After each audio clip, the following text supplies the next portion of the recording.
Seated.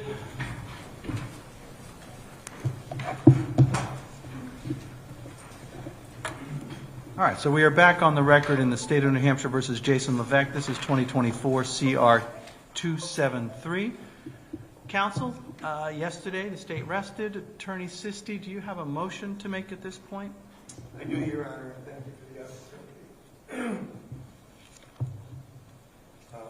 First of all, I'd like to incorporate all the arguments that related to the motion to dismiss as over.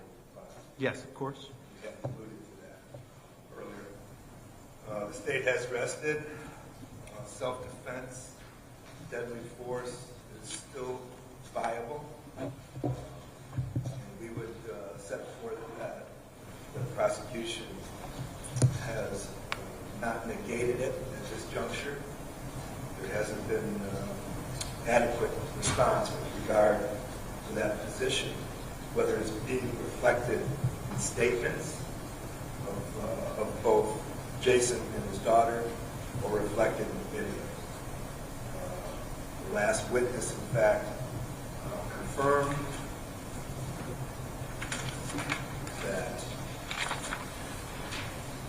Jason would have been accurate by stating that it appears from the statement in the video that Violette initiated contact, that Violette stuck his face into Jason's face, that there were threats made, that Violette appeared agitated and upset.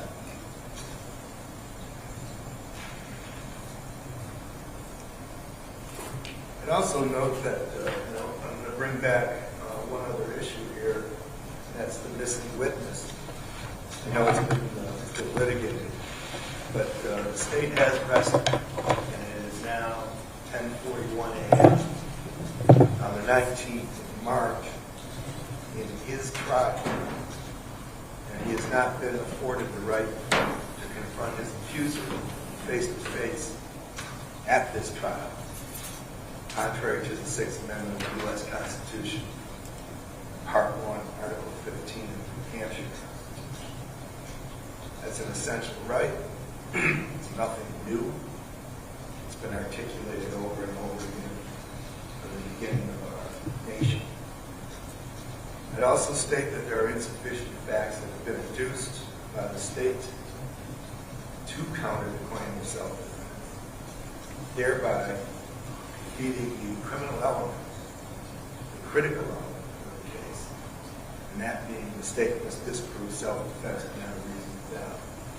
And what I'll do is I'll ask the court to incorporate its proposed self-defense instruction with regard to that. I need not read every word of that, but I ask the court to reflect, or actually the record to reflect.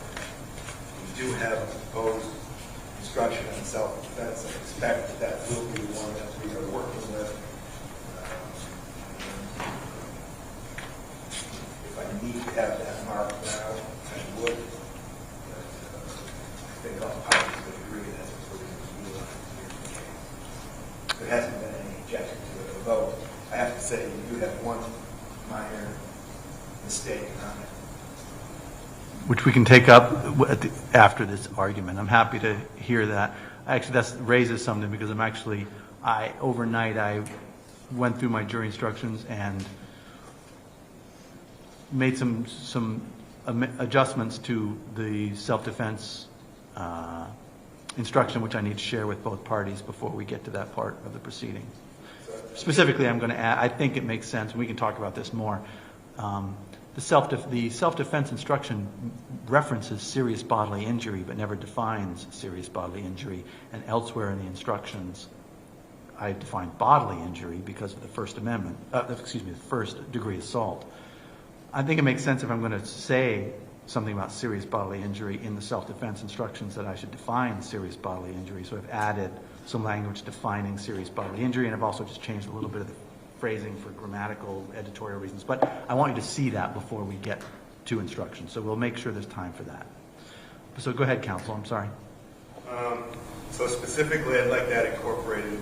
Next, I'll just move on to the attempted murder aspect. Again, flaw there with regard to the mens rea. It requires, with regard to that particular charge, the information, videos, and testimony indicate that we're dealing with a reaction not initiated by Jason to the actions of the alleged victim, which would fail to establish that Jason had requisite mental state at the time of the shooting, and would also establish that he didn't have the purposeful intent to kill her. I know that there is after the fact video that's been introduced at this trial, but the after the fact video does not necessarily reflect on the instantaneous reaction of an individual to his position.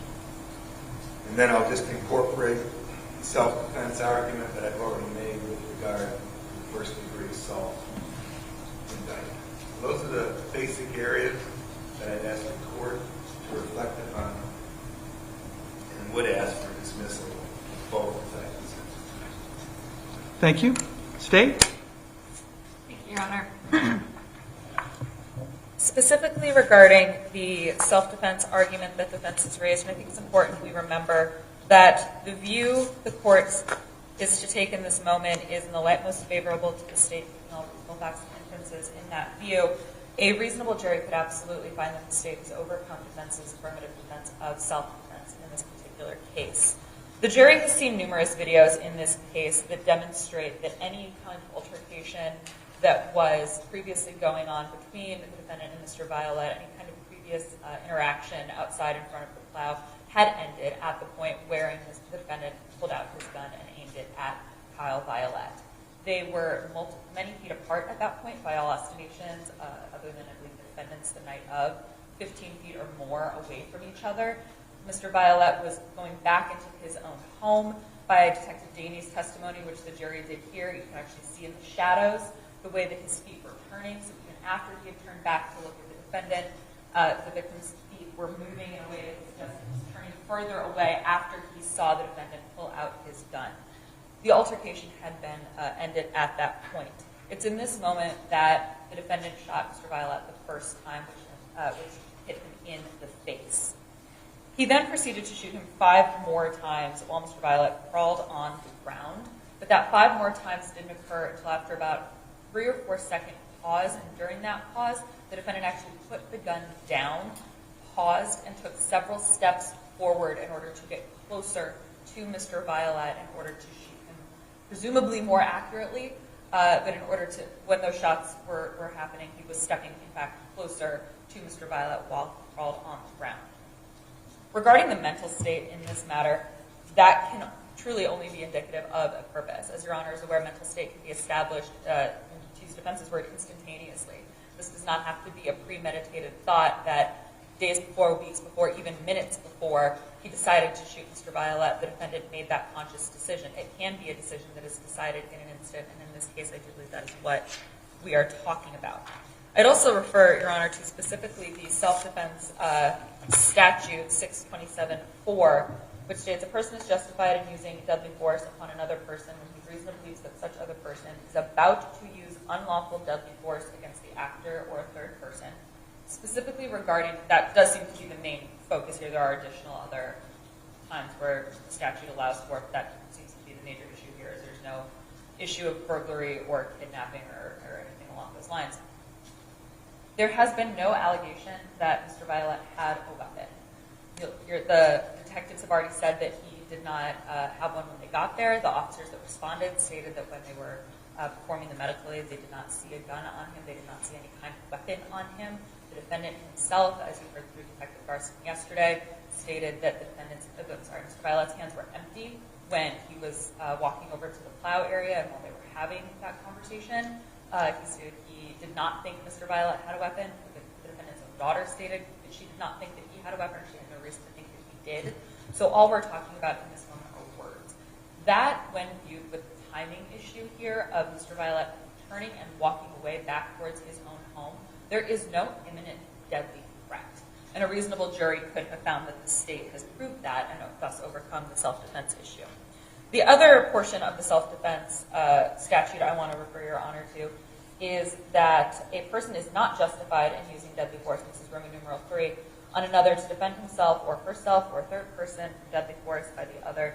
They know that they can with complete safety comply with demand that they abstain from performing an act which they're not obligated to perform. That's a conditional threat. All of the testimony about an alleged threat made by Mr. Violette include the language, if you do this, I'm going to do this. If you keep plowing with fucking snow in front of my driveway, I'm going to kill your family, is the threat that we've heard time and time again in this particular case.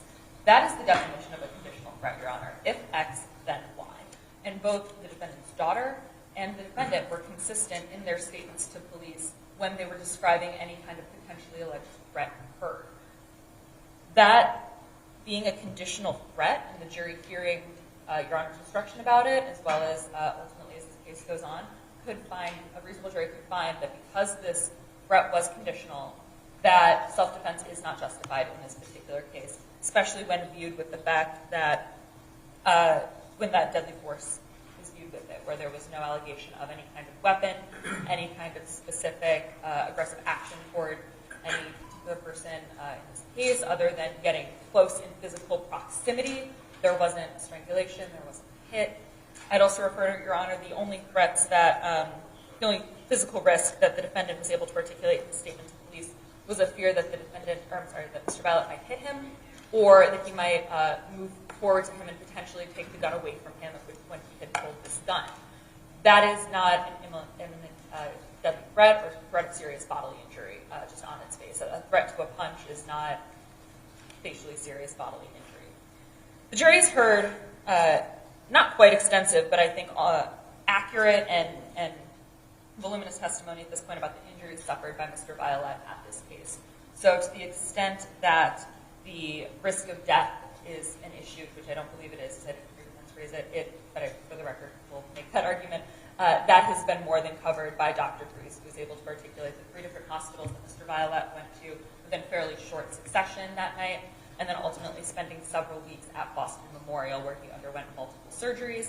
And you were able to hear from Detective Daney, who collected one of the bullets that was retrieved through Mr. Violette's face after he underwent surgery. At that point, they were able to see the body camera footage of Sergeant Williams Hurley, who was performing the life-saving medical treatment, as well as her testimony from the paramedic in this case, all of whom described the very serious nature of these injuries that Mr. Violette was suffering, and articulated that if not for this intervening medical treatment, he would have died.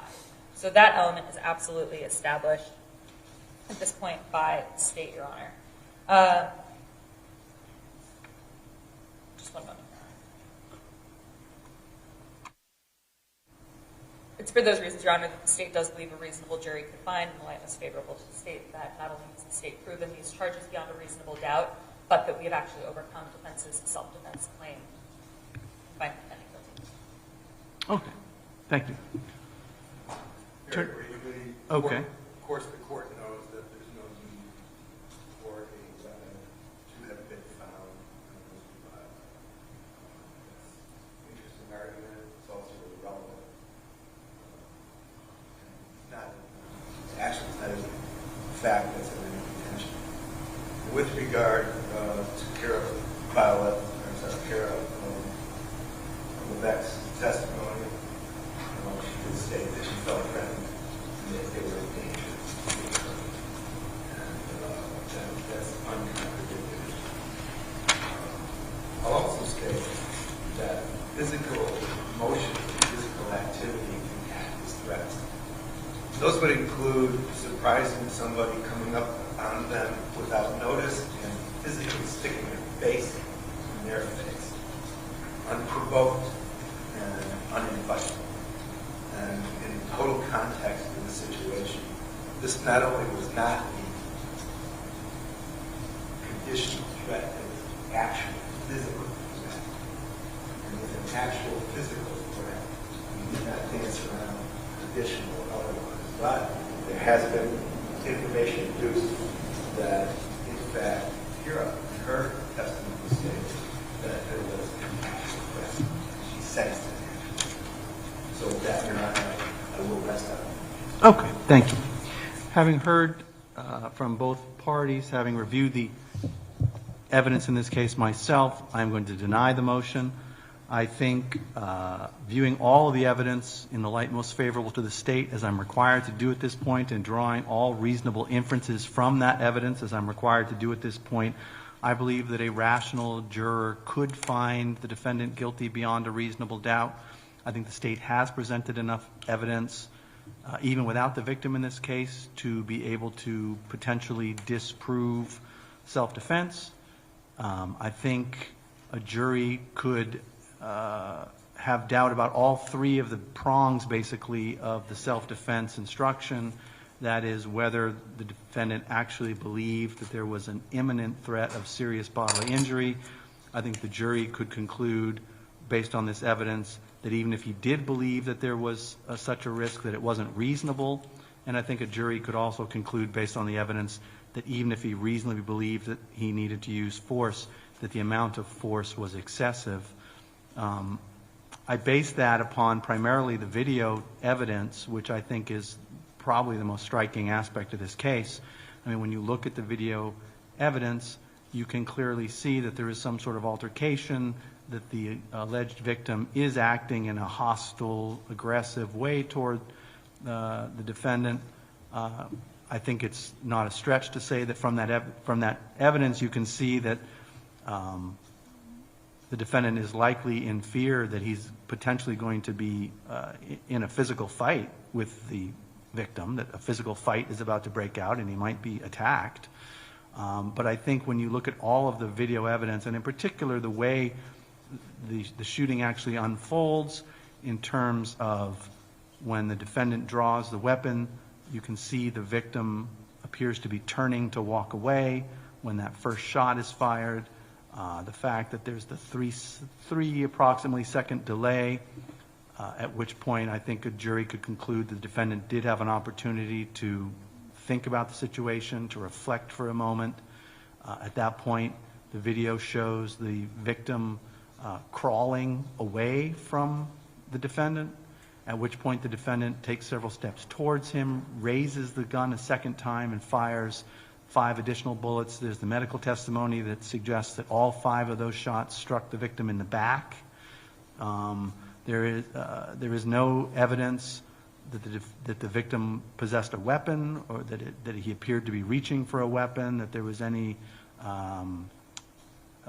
evidence from which the jury could conclude that the defendant thought that the defendant was about to, say, shoot back at him.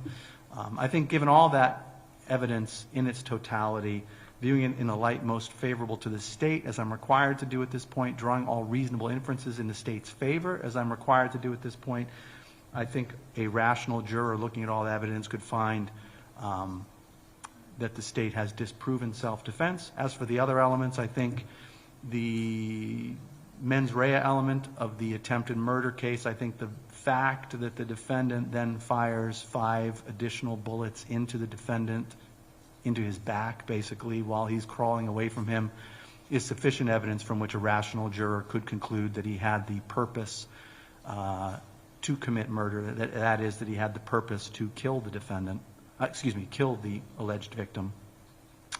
In terms of the first-degree assault, I don't think there's really any doubt that there's really no question from the evidence presented that the defendant did in fact cause bodily injury to the victim using a deadly weapon. I don't think that's really even in dispute. So the only issue on the first-degree assault case is the self-defense, and that, as I've already said, I think a rational juror could conclude that self-defense has been disproven beyond a reasonable doubt by the state. So for all those reasons, I'm going to deny the motion. And at that point, I think, are we ready to bring the jury back? I'd like to renew a motion in anticipation of the defendant testifying. We talked about the limitation of the defendant to inquire on cross-examination about a prior, refer to it as prior incident or prior threat allegedly made by Kyle Violette towards the defendant. And now I'd like to focus on whether the defendant actually has the right under the rules of evidence to testify to that event. My position is that analytically it doesn't change, that I'm certainly aware that in self-defense cases instances of pertinent character traits known to the defendant can be addressed. I don't think that Newell changes the analysis between how that evidence comes in, as opinion evidence in non-specific instances. I also would raise a 403 issue on this particular prior threat.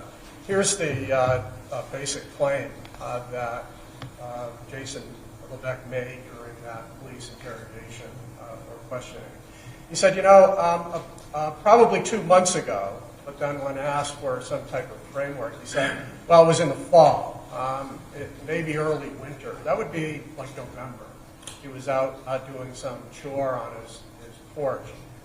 He says that that Kyle walks by and calls him a rat and says, if you call the police again, I'm going to fucking kill you and your family, invoking the exact same threat. But what he says transpires next is absolutely nothing. In other words, even assuming that there was a threat made some 6 to 4 months earlier, the relevance of that in terms of a self-defense claim against the use of deadly force is highly attenuated, but still quite prejudicial, and unfairly so. Because it's not a character trait for the actual use of force. It's apparently a character trait for mouthing off in similar fashion. If you do something, I'm going to fucking kill you and your family. That has very low probative value, and in fact, even assuming it's true, it doesn't change the dial on his ability to use deadly force in a given instance some 6 to 4 months later. And for that reason, I object even to the defendant testifying to that claim. Thank you. Attorney Sisti? Jason's going to take the stand. We expect to go into that claim. That's one of the factors that was going through his head at the time. And he explained that in his interview. You know, we've been barred on hearsay. This is not hearsay. This is what he actually experienced. And I think we've actually discussed this at the bench. In fact, my understanding from the court was certainly come into the defendant if he takes a stand and not through the investigating detective. Through a type of a hearsay exception. And I don't agree with that right now. And we're prepared to come to elicit all relevant information as to why he thought at the time, on April 4th, that he had to act in self-defense, and that he did have contact with Mr. Violette. Certainly wasn't pleasant. And in fact, it involved an actual threat to him and his family, much like that, which took place on April 4th. So yes, it's relevant. It comes in. It's an instance that does have impact on how he operated and how he dealt with the situation on April 4th. And I certainly will, agree at this juncture, and it wipes out any issue, I take it, with regard to your rulings under 803, 801. Today, we're in another ballpark. How he felt, what he experienced, and how he can firsthand explain his interactions with Kyle Violette. All right, thank you. So the court, anticipating this issue, has done some research. I am going to deny the state's motion at this point, in part. I'm relying on cases, the following cases. I'm relying on State versus Woodburn, which is a 2023 case of the New Hampshire Supreme Court. This is 175 New Hampshire 645. I'm relying on State versus Vassar, a 2006 case, 154 New Hampshire 370. Both of those cases stand for the proposition that in cases where self-defense is raised, that the state of mind of the defendant is an important factor that the jury has to decide, and that under 404B, prior bad acts may be relevant for purposes of determining the defendant's state of mind at the time of the incident and whether he was reasonably in fear. If you look at State v. Woodburn specifically, they lay out the test that the court should apply in applying 404B in these circumstances, and to ensure that the prior bad acts are relevant for a non-propensity purpose, the proponent must demonstrate a sufficient logical connection between the prior acts, and the defendant's state of mind at the time of the charged conduct. The temporal proximity or remoteness is one factor which the court can consider in deciding whether there's a sufficient logical connection that exists. But both of those cases stand for the proposition that defendant's state of mind in terms of self-defense is an appropriate non-propensity reason to bring in prior bad acts under 404B. Now, that does raise the question which the state raised last time we talked about this, which was that my understanding is that 404B notice was never given in this case, which is a requirement in order to use 404B evidence. Normally, there has to be notice to the state. The purposes of that notice requirement is to give the state an opportunity to, if they choose to file a motion in limine, or to do additional discovery. Now, on the other side of that calculus, the state clearly was aware of these. Judge, on the notice issue, the state waived. Okay, I was about to get to that. I think the state had notice of these statements, knew about them all along. So I am going to limit it to the extent that the defense intends to introduce prior bad acts by the alleged victim that go to the defendant's state of mind.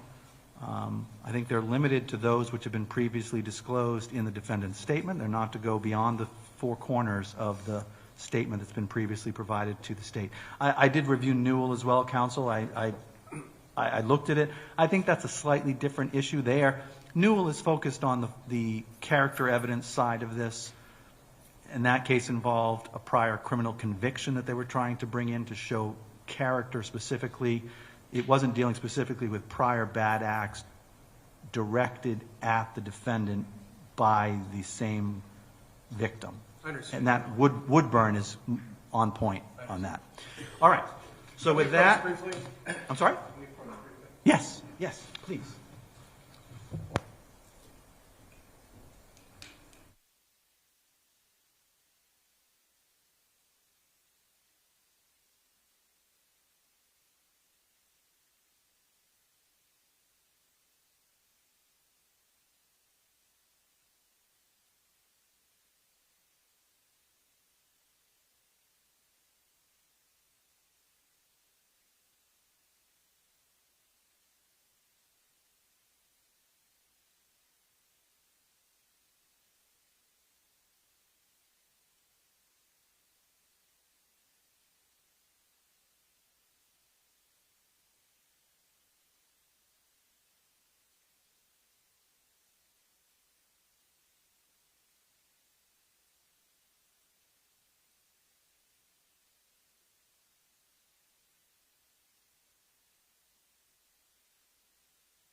We're going to take a 5-minute recess. We're then going to bring the jury out, and we're going to start with the state's case, defense case. Very good.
Thank you. You all may be seated.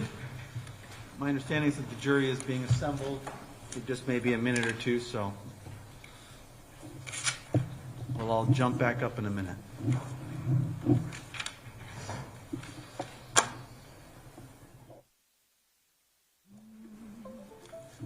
Oh, I have jury instructions to hand out to everybody. Can you give one of these to Attorney Siskey's side?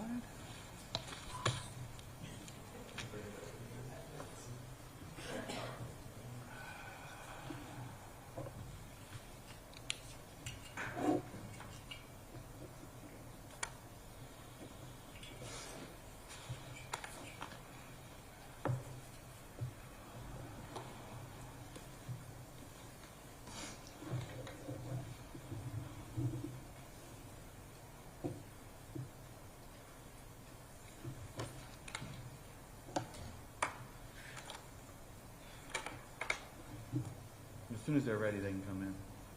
Yeah.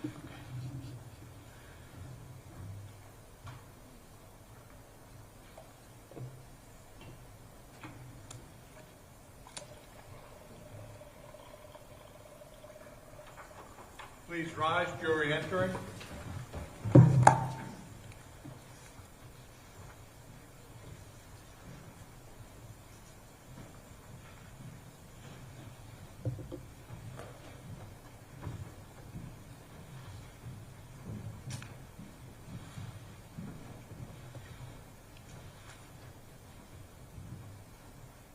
Please be seated.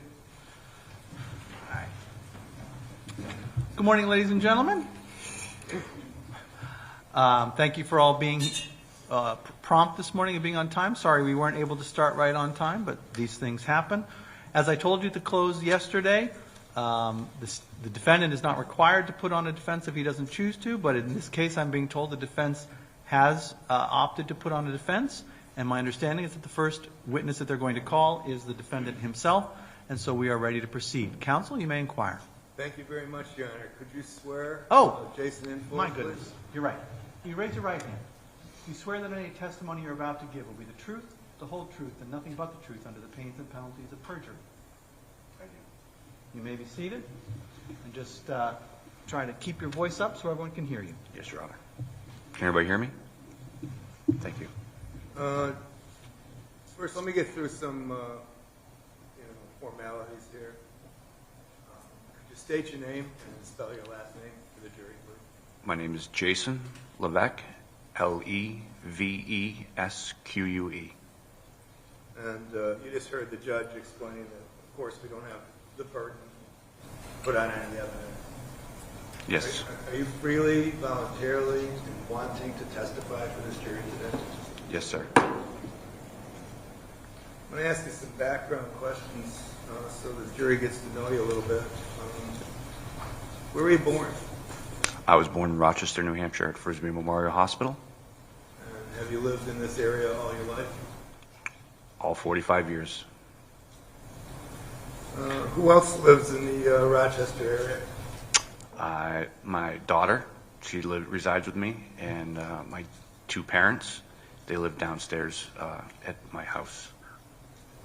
The jury went out on a view, you know that, you were with us. And your house is which number? My house is number 41 Summer Street.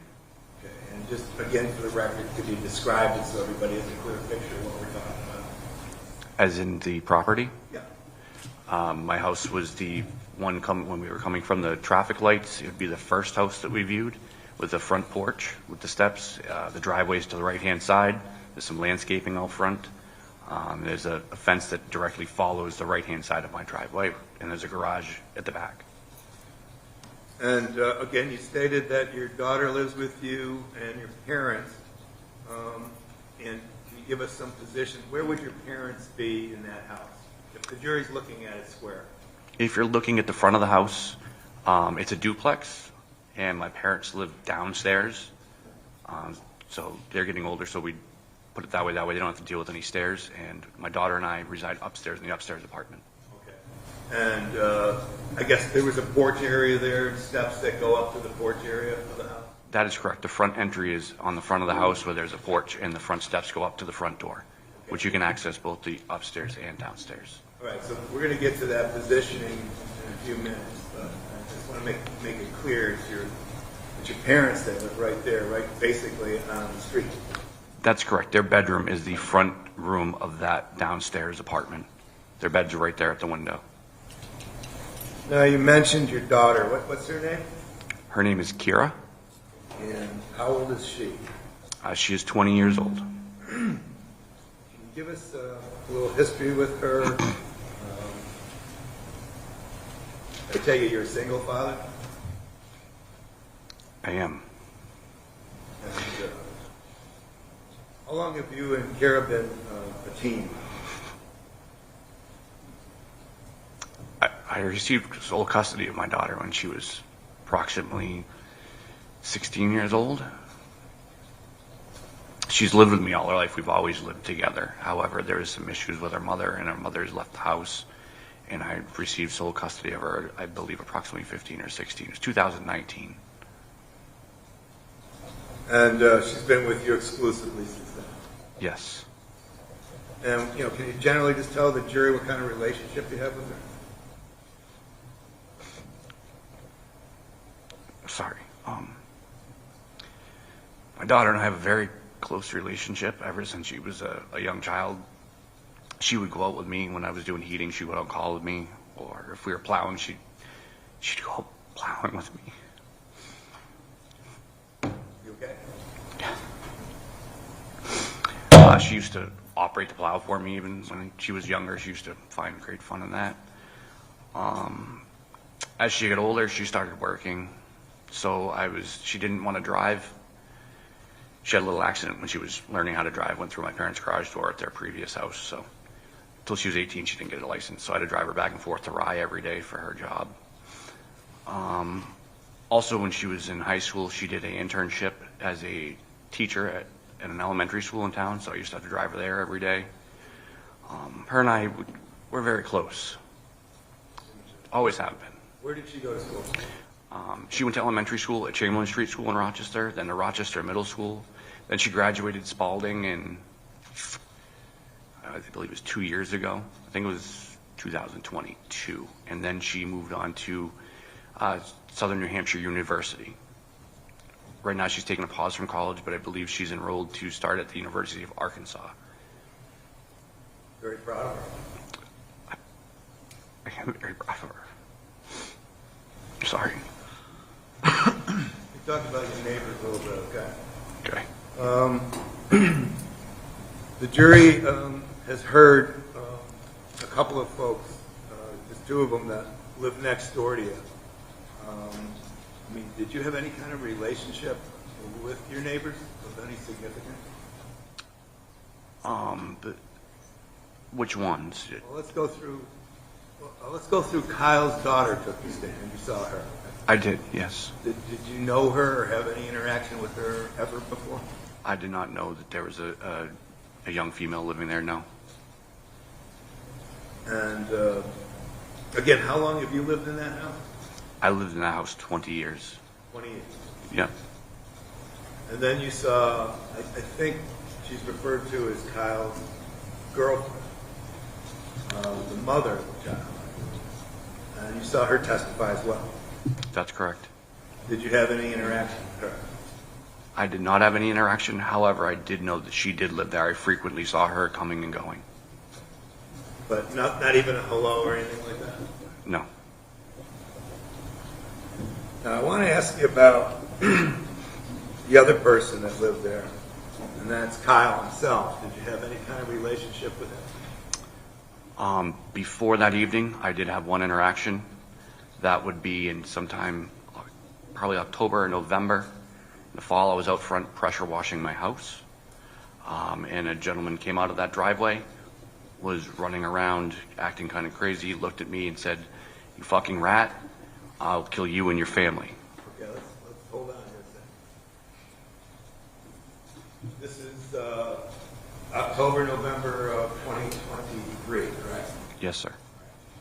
And you were in front of your house doing some chore. Something. Yes. had you had any kind of contact that would have elicited that kind of reaction from him prior to him coming over and confronting you? No, I did not even know that he lived there. I'd only seen his girlfriend, or Angela, was the only person I'd ever seen coming and going from there. And again, explain to the jury just what this guy did. He was running around in his driveway very erratically, and said, "You fucking rat, I'm going to kill you and your family." It just kept moving back and forth. So at that point, I decided it was just best to go in the house and leave the situation, not to antagonize him or even engage with him, not knowing who he was or what was going on. I then went inside and told my parents, just keep the blinds closed on that side of the house. Hopefully he'll just leave us alone after that. Right, so you went inside and you informed your folks of that. That's correct. And did something happen just shortly after that as well? Later on that evening, I was outside working in my garage. I had exited the garage to go into the house, and he and another gentleman were walking by. He came into the driveway and said, "You fucking rat, I'm going to kill you and your family." At that time, I went back into the garage and closed the door to, again, not engage with him. So, I mean, we've heard that, I mean, was that a threat towards you Yes. and your family? Yes. Nothing conditional about that? No, sir. And did you understand it as a threat? I did. And how did that impact you? How did that stay with you? It made me nervous. At that point, after that, I installed some security lights, some security cameras. That way I could keep an eye on things, and just, I didn't know who he was or what it was with him that he didn't like me, but I wanted to be more vigilant after that to make sure I was aware of my surroundings. So after that, what did you do? I installed some security cameras and some security lights, motion lights, so if somebody comes on my property, it lights up at night so I can see there's somebody there. Now, we pointed out some cameras at your place when the jury was taking a view. Were those some of the cameras you installed because of that event? Yes, I installed 12 cameras, 2 1-terabyte hard drives.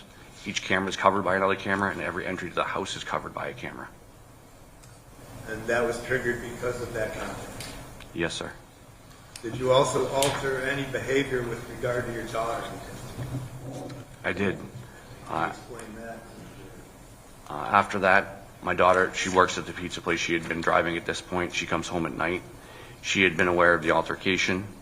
I was concerned, and she was concerned about coming in the front door, seeing as the property's right there. So she would call me when she was on her way home, and I'd meet her at the door and make sure, or go out to the car and make sure she got in the house safely. So you basically were escorting her in after work? That is correct.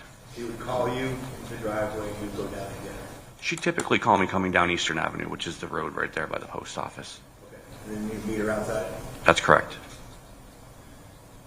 Okay, let me jump to, I'm actually going to jump to April 3rd. We've been hearing a lot about April 4th, but wow, but your day actually started April 3rd and it was continuous, right? That is correct. So why don't you explain to the jury about what time did you get up on April 3rd, the day before the shooting? I woke up around, I believe, 8 o'clock. I had some breakfast. I was redoing my dining room, doing floor and painting. I wanted to try and get the painting done before I went to work. I knew that snow was coming. However, we had not got a time that we were supposed to start yet. So I pretty much took the day and I finished cutting in all the dining room and doing the painting around there.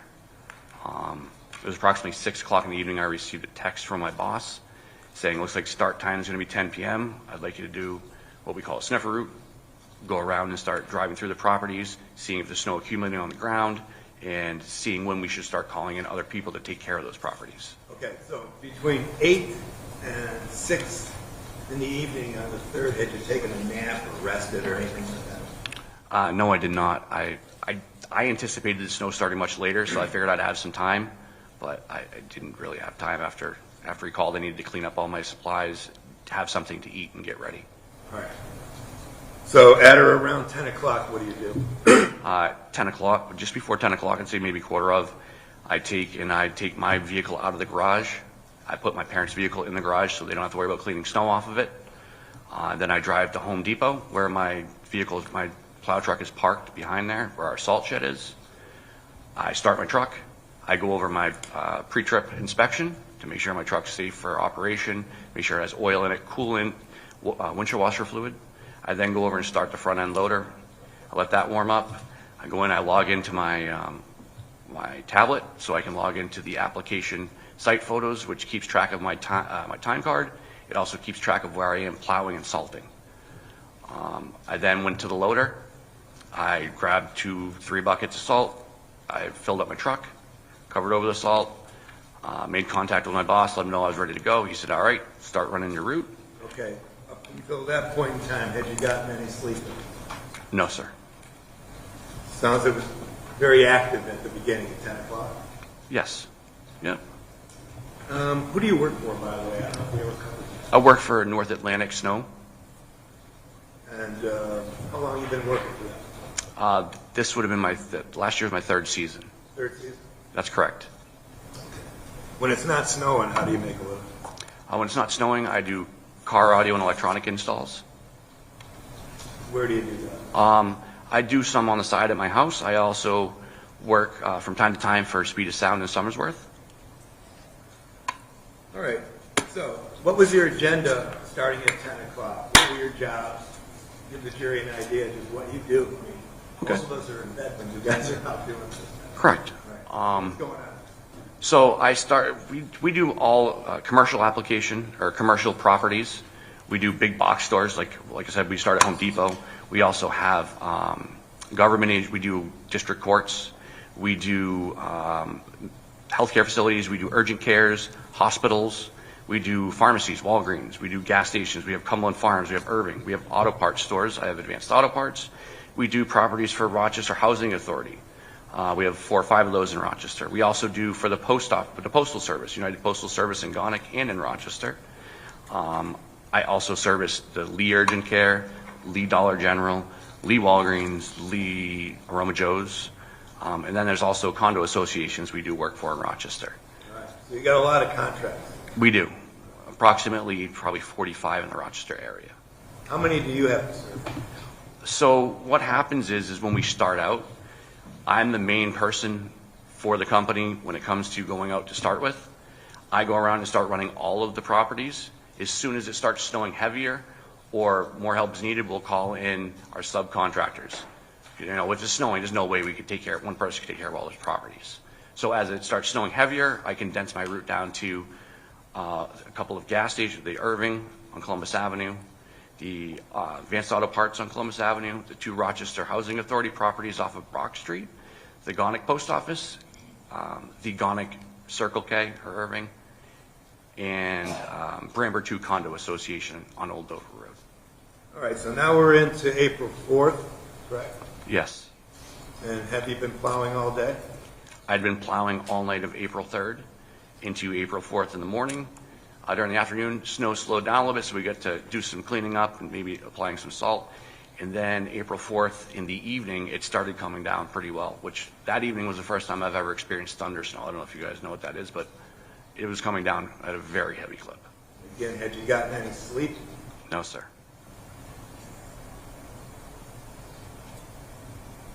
At some point in time, did things slow down? Did you get to start thinking maybe it's time to go home?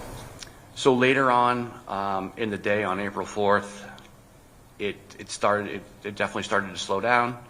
I got a call from my boss, I'd say around 9 o'clock. He asked me if I had any salt left on my truck. I said I did. He said, well, if you can go and put a heavy application down on Hannaford on Milton Road, after that you can go, take a break. We're going to be meeting back at Home Depot at 2 a.m. to start running a salt route and coordinating what we're going to do for cleanups for the day. Okay. So you were getting ready to wrap it up for a while? That's correct. What was your plan? How were you going to go about finishing your evening? I had brought my daughter to work. I did forget about that. I brought my daughter to work the day previous, earlier that day. I don't want her driving in the snow. There's no reason to. I'm out and about in a 4-wheel drive pickup truck. No reason for her to be driving. So she was getting out of work at 10 o'clock. So I was going to Shoryville Plaza over in East Rochester to pick her up and then head home. Okay. And where does she work? She works at Rochester House of Pizza. So in fact, did you pick her up that evening? I did. And was it at around 10 o'clock? It was around 10 o'clock. And what did you guys do after you picked her up? Well, she got in the truck. You know, we said, how's it going? Good. We started heading down Eastern Avenue. We turned on Summer Street. And then I came up to the house. Okay. Jason, at this time, we're going to play a video. And with the court's permission, if he could get closer to the television, he has an eyesight problem. Sure. Thank you. Thank you, Your Honor.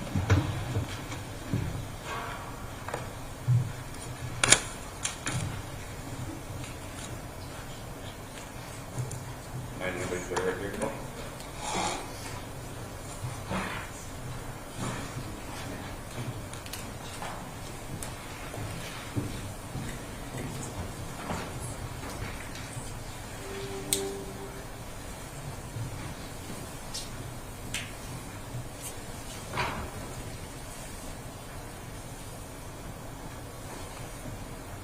Okay, we're going to start this. I'm going to ask you questions as we move along. You recognize that area? I do. This is my house right here. This is my front porch, my front steps. That's the utility pole that we saw when we were out there. Okay. And the utility pole, that's become kind of a focal point. Where is that actually located?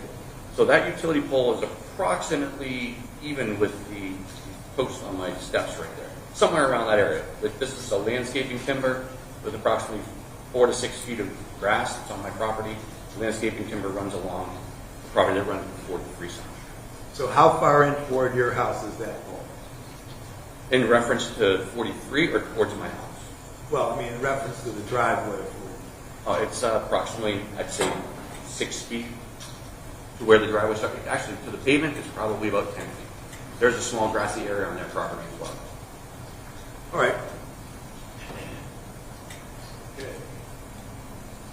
Do you want me to play with Who's that guy? That's me. I'm pulling up. Before I start plowing any property, I assess the property to see where the old snow bankings are, if anybody's been there to plow it. Even though it's my house, you know, I do have my neighbor at 39, he helps me manage the snow. I noticed that the banking is still there from the plow, so I'm going to back up. I'm going to take most of that snow and plow it into the area of the fence at 39 Summer Street. We're in agreement that because I don't have a lot of place to put snow, I can put the banking there. All right, so when you're banking snow away from your property, it's going toward 39. 39, that's correct. Does it ever go toward the home of Kyle Fowler?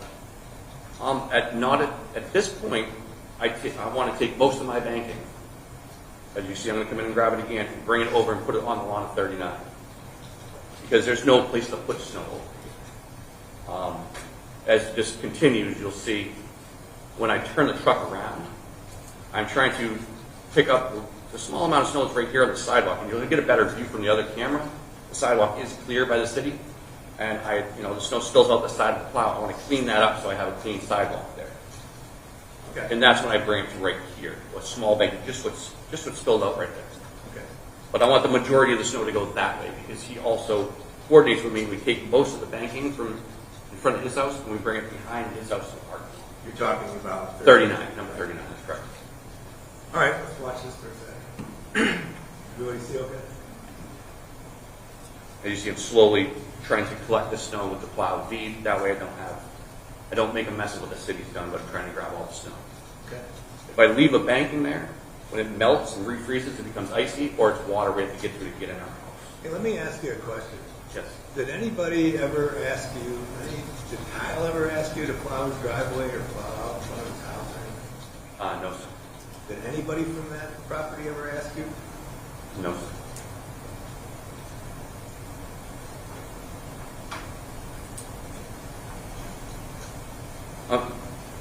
Hold on that note, there may have been a conversation with a lady that lived over there another time about they had plowed some snow up on here and my mother had a Japanese maple there. And I asked them, be careful of that. Please don't plow the snow right there. They can use the rest of it to put snow if they'd like, but I asked them not to bother that tree. Okay. And I believe she'd asked me if I could plow their driveway every storm. And I said, I work for a commercial company, I can't do residential. However, I mean, if you asked, I was probably open at the end of the driveway for you, but I can't make it an account.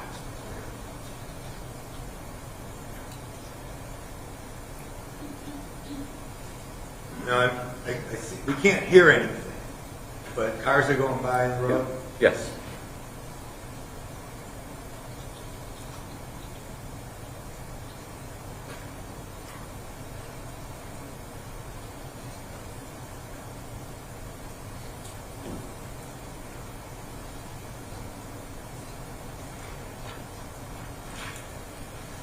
Now you see I've turned around, I've had my plow feed, and I'm coming to grab whatever's spilled out of the side of the plow on the sidewalk and make a small banking right there at the telephone pole. And that's just to clean things up. Yep, that's correct. That's what's spilled over on the street side of the plow, and then I'll come in and grab what's spilled over on the house side.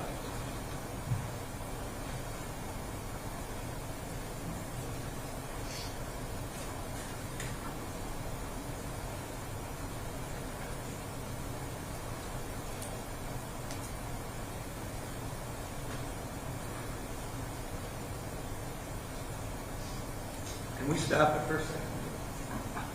Just some mechanics with regard to your rig. What year is it? What model is it? What's it equipped with? So it is not my personal vehicle, so I have to try and jog my memory. I believe it's 2019 or 2021 Ford F550. It's a turbo diesel. It has a 9.5-foot Fisher stainless steel V-plow on it. It has a Boss spreader. That's for the salt. It's got the flashing lights. I don't know what else. Yeah, I mean, we're going to get to a point. I want to ask you, you said it's a four-wheel drive vehicle. You mentioned that earlier. It is. Yes, it's so it's a commercial vehicle. So it doesn't have the convenient push button you'd have like in a regular vehicle that you would drive, say anybody else. Because of the amount of weight the vehicle has to it, I believe that's why it has the manual locking hubs on it. Okay. So you have to lock the hubs, then you have to shift the transfer case. Okay, let's continue.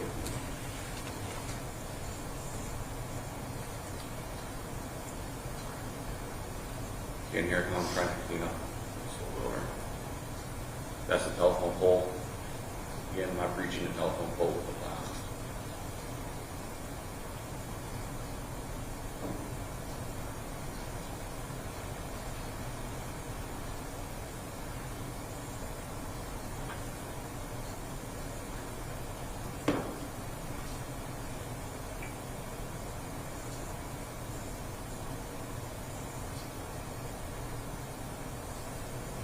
Again, just making a fast trying to clean up what's spilled out. Right. There's a telephone pole and I'm reaching the plow.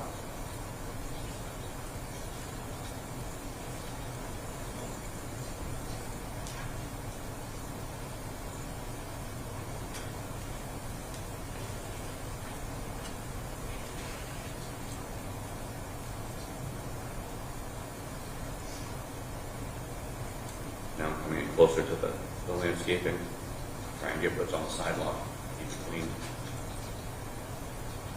Again, I haven't made it past the telephone pole.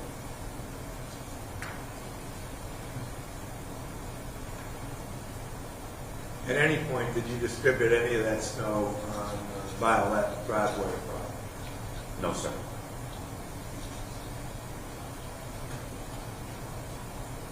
Here I am, opening the door. Okay, if we can stop right there. You're opening the door. What's the reason we can stop right there? The reason is I'm going out to engage the hubs so I can put it in four-wheel drive. As I mentioned earlier, my boss called and asked me to go and put an application in Hanford, so I had no salt in the vehicle. Typically, we keep our salt full so that you use the weight of the vehicle to push the snow and you're not being hard on the equipment. The weight of the vehicle will do most of the work for you, as opposed to if you have like a half-ton truck or three-quarter-ton truck, you really need to put some effort into moving this. But a vehicle that size with all the weight in the back, it effortlessly pushes this. So I'm getting ready to back drive my driveway without any weight in the back. The wheels are just going to spin there. So when I put in four-wheel drive, I'm able to move that weight back, the snow backwards, without having the weight in the back. Okay, so it was your intention then to lock the hubs, right? That's correct. And then you were going to continue on with some plowing. That's correct. And what plowing was it your intent to continue doing? At this point, once I had the hubs locked, my intent was to go into my driveway, approximately a vehicle length or more, and back drag it out, and then bank it up over onto 39, the grass at 39. Again, pull forward almost to the garage, drag that back out to the sidewalk, push it to 39, and then do that also by the fence. Again, a small back drag, and then the rest of the back drag, and bank it to 39. Right. Then, I assume, then call it a night. Yes, then go in and go to sleep fine. Okay, and before we start it up again, we see an individual in the driveway. Did you notice the individual at that point in time when you were getting out of the truck? When I was getting out of the truck, I did not notice anything. And can you tell the jury, why don't we roll it? Why don't you tell the jury when you first noticed this individual? From this video, I'm not exactly sure when, but I obviously kneeled down to block. I don't pause it for a moment. You know, So I don't believe I've seen him at this point because I wouldn't have kneeled down to my hub to lock the hub if I would have seen an individual approaching, especially after the interaction in October, November. So I'm going to have to make an assumption. I don't know for sure, but at this point I don't believe I've noticed him because I would have kept my eyes on him. how did it come to your attention that somebody was approaching you? When I stood up, I noticed there was a gentleman approaching me. Were you up right there? No, it looks to me that I'm still bent down locking the hub. Okay, how did we continue? I'm standing up now. Okay, hold it. And that would have been the initial confrontation? Yeah, it looks like I did bend back down. Again, trying to keep up with how it's playing.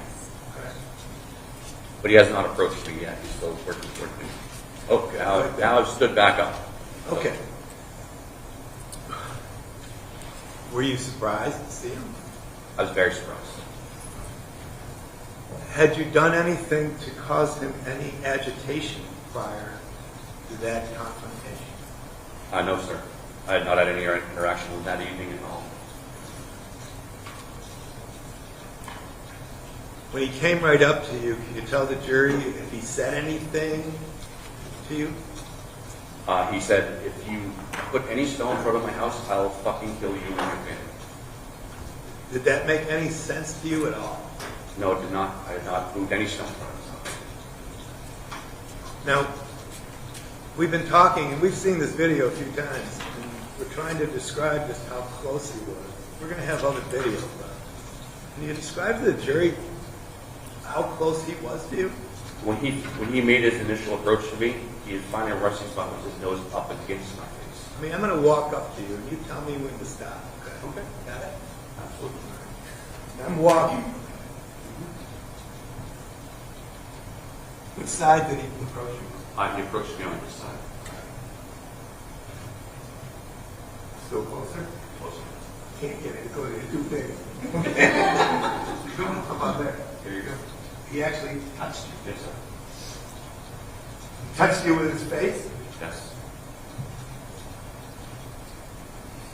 How'd that make you feel, Jay? Uncomfortable? You feel threatened? Absolutely. Do you have any idea what this guy was going to do? I did not. So he touches you with his body right on your face, and he says he's going to fucking kill you? That's correct. In my family.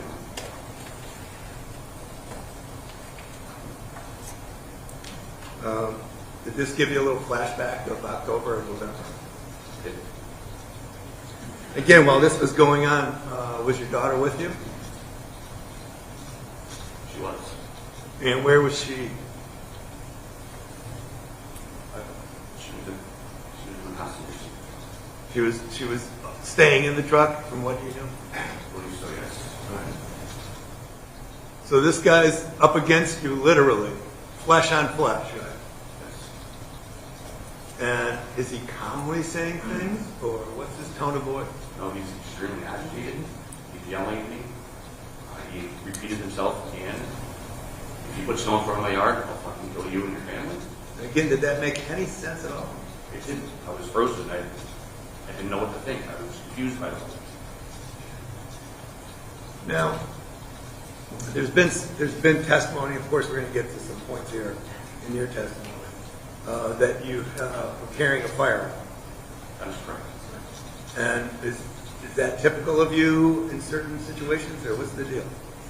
It is behind Home Depot where we park the vehicles and we grab our salt. I had an altercation earlier that year, or where a gentleman came out of nowhere, approached me as I was getting in the vehicle. He brandished a machete, and I was able to move away from him. We did call the police, and I believe they came and got him. There was no further interactions. But at that point, I decided that my safety was not worth putting in jeopardy going forward. All right, so when you were doing night plowing jobs and going behind Home Depot, it was typical of you to carry a plow? That's correct. All right, and this night was no different? That's correct. Okay, why don't we run the film? Okay, See why don't here, we he's- hold it. I'll ask a question. You want to rewind this a little bit? Go back a little. What's going on here? So now he's made a couple of threats about the snow to me. Then he starts on, "You don't believe me? I'll Okay, kill what do you mean by that? What does he say? The first 2 times, or I believe he said, "If you put snow in front of my house, I'll kill you and your family." And then he continues with, "You don't believe me? I'll fucking kill you and your family." That's what he said? Yes. Why don't we move?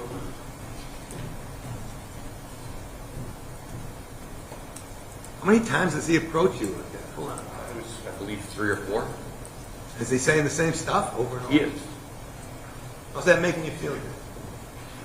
I'm still frozen. I wasn't sure I didn't feel comfortable. I felt like he was enraged. I felt like he was going to harm me and my face. But at this time, I was hoping that hopefully he would just do it. Why don't we go? Again, hold it. Is that another interaction? That was another interaction where he came right up to my face, nose to face, and threatened to kill me and my family. Did that have anything to do with snow at the time, or was it just threatening? Not after the first time or two. He came just, "You don't believe me? I'll kill you and your family." The snow was no longer a factor. Now it was just, he was angry. He wanted to hurt me and my family. Why don't we go? Okay, he's backing off here. He is. And he stopped. He did. Now what happened? Now he's pointing at me. What's he saying? He's saying, "I'm going to kill you and your family. Stop. You don't fucking believe me?" Okay. Now what's going on? Here. He's approaching me again, telling me that he's going to kill me and my family. You believe in him? I am now. All right, why don't we run it? Okay, Now- is that when you approach him? Stop. Yeah, I think you should probably go back, yeah. Yep, why don't we go back? Start there. So now he's approaching me again. Now I've decided the threat is real. Instead of going home, he's now approaching me again. I drew my firearm, and I fired at him. All right. Did you even know, let's get straight with this, did you even aim or anything like that? To the best of my ability, I aimed at the object coming at me. All right. Or the person, I should say, object person coming at me. All right. And what do you see after you fire that first shot? I see him go down. We should start it up. And I then see- what? Hold it. Then I see there was a pause, kind of surprised by the whole thing that happened, I kind of blanked out when I fired the first shot. Then it was like a flash of TV, the TV goes up, comes back on. I saw him getting up, heading towards my front steps, and then I fired again. Now, there's been some question as to how many shots you fired and so forth. And we played this video, we played videos in slow motion and everything else. Yes, Would you agree things happened fairly quickly? it happened extremely quickly. Can you tell the jury if you even remember pulling the trigger 5 more times? I don't remember pulling the trigger the first time, and I don't remember hearing a gunshot. Any of them. But I mean, obviously, you know you used the firearm. Yes. How did you come to the conclusion that 5 shots or 6 shots were fired? I know that there was one in the chamber and 5 in the magazine, and when I was done, the slide was jacked, which would indicate that the firearm was empty. Okay. And that tipped you off that you had emptied it? That is correct. Why don't we play it through a little bit here?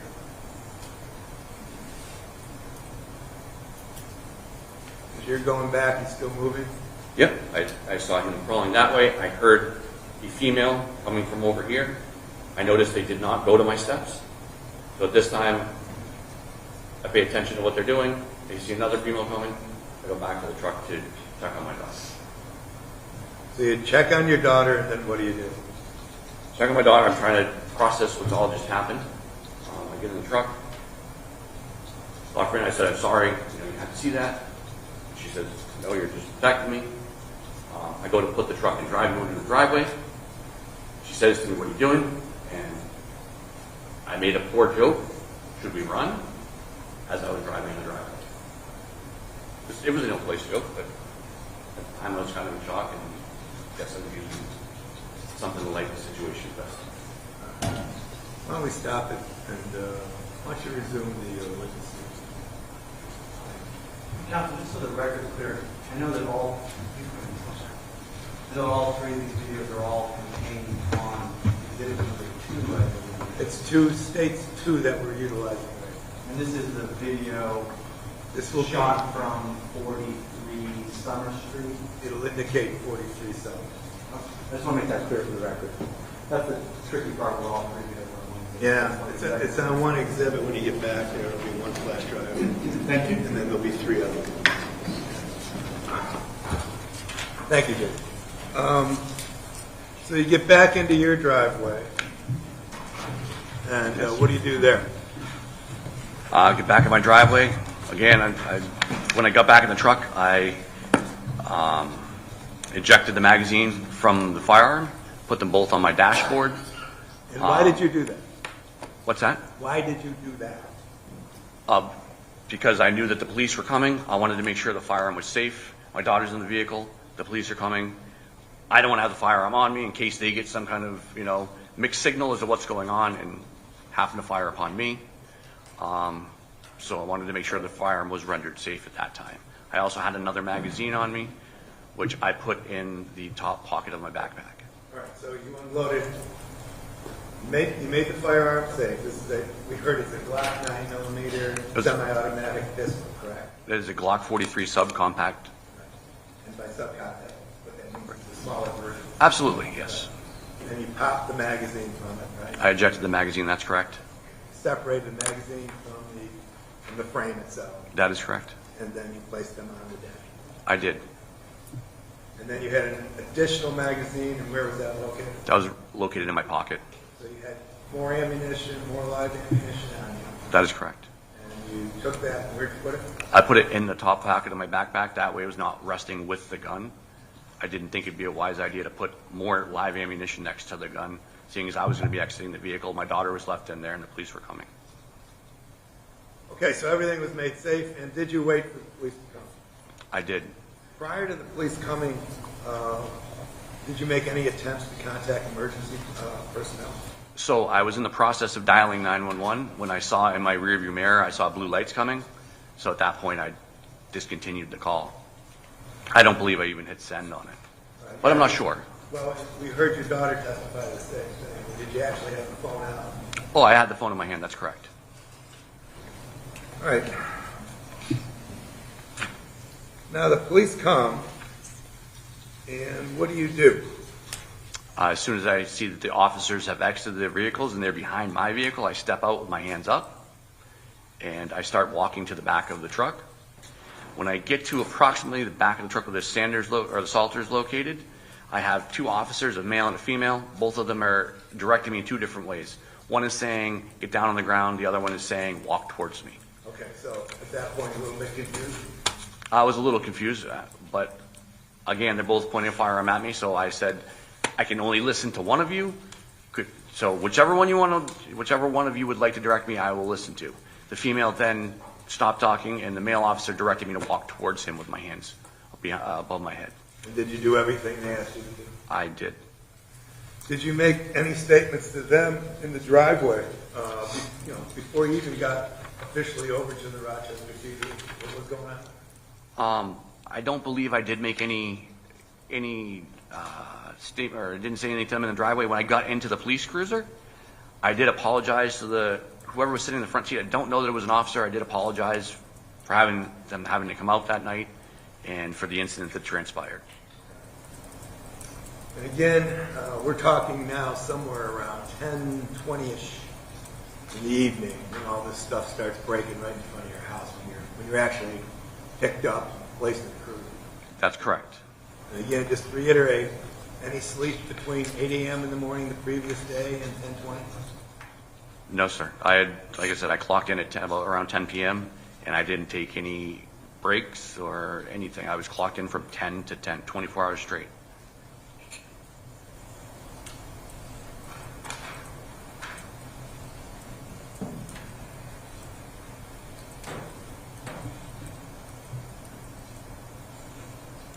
Now, the jury saw a film clip that we introduced in video that would have shown you being processed or actually transported to the Rochester Police Department. That is correct. You remember that ride? Yes, I do. How were you feeling at that point? Well, I was feeling exhausted. By that time, when I was on my way home, all I was hoping for was my bed. When you work that long, you start getting to the point where all you're thinking about is getting to a point to lay down. So I was exhausted, and I was definitely a little frustrated that I wasn't going to lay down. Your Honor, can we approach you? Yes, you may.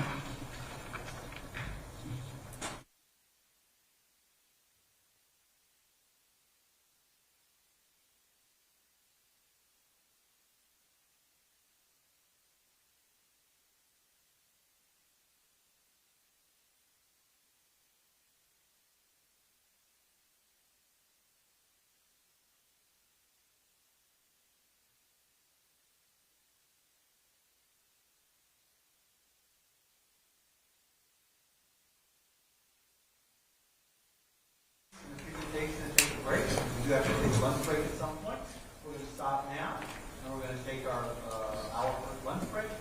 And so we'll be back here at 1 o'clock. All right? Jury can be excused. Please rise.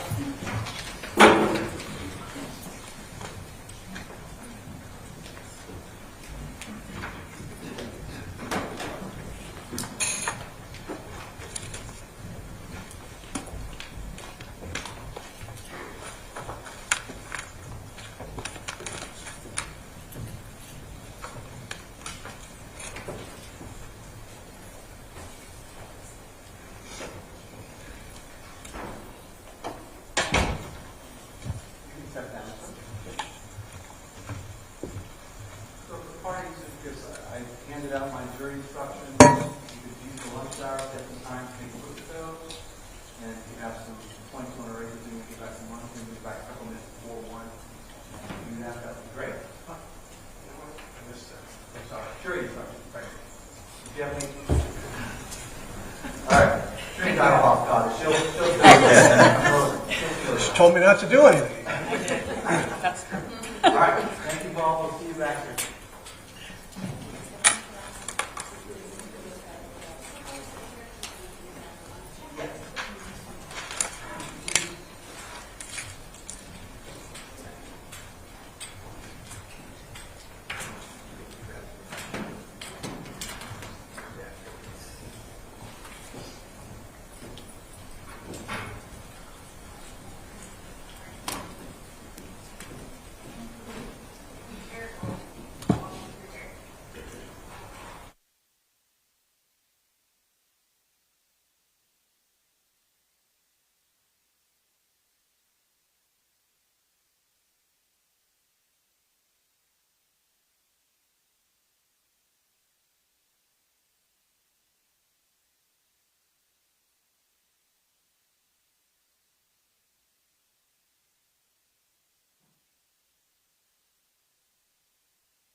Whatever you want, Judge.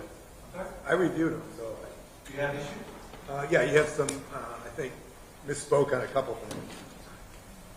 Judge, my hope is, this is really going on for another hour. Case. I agree. Let's get to All right. testimony, let's get through this. We'll have a chance at the end of the day to talk through any questions. That's fine. Very good. Are we ready to bring the jury in? Line them up, please.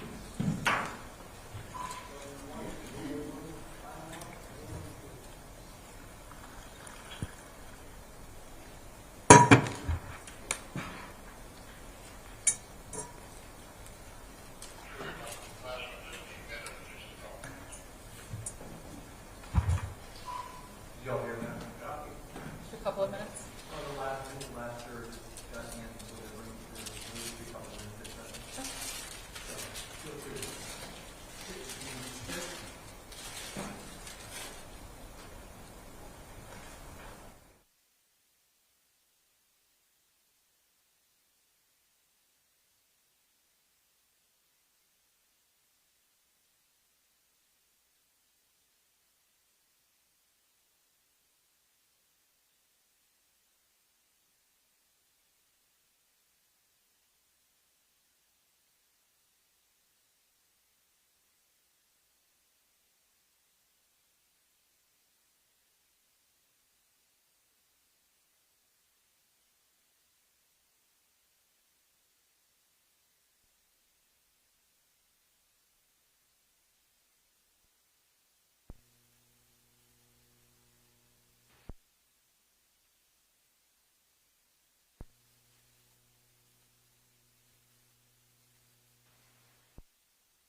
Please be seated.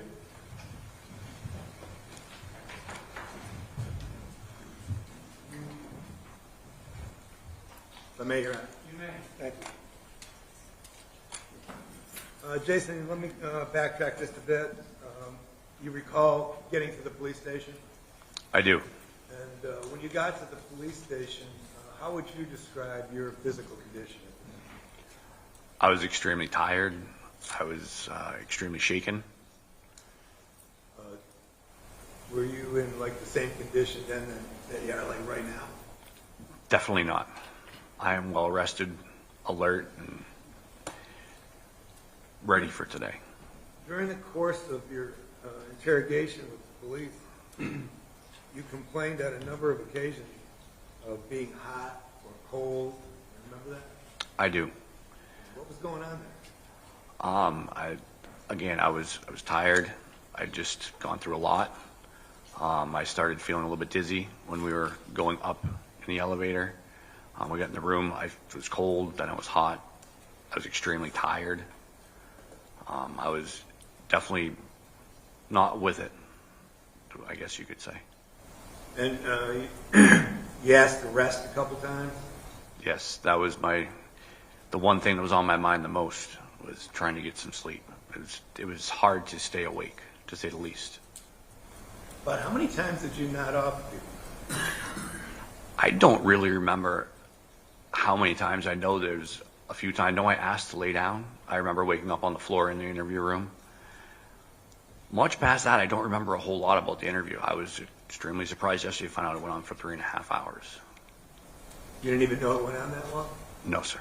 I thought my best recollection would have been probably approximately an hour. So when we were discussing the length of time that the interview took, that came as a surprise to you even yesterday? Yes, it did. I don't know how I stayed awake that long. What's going through your mind when you were discussing this situation with the police?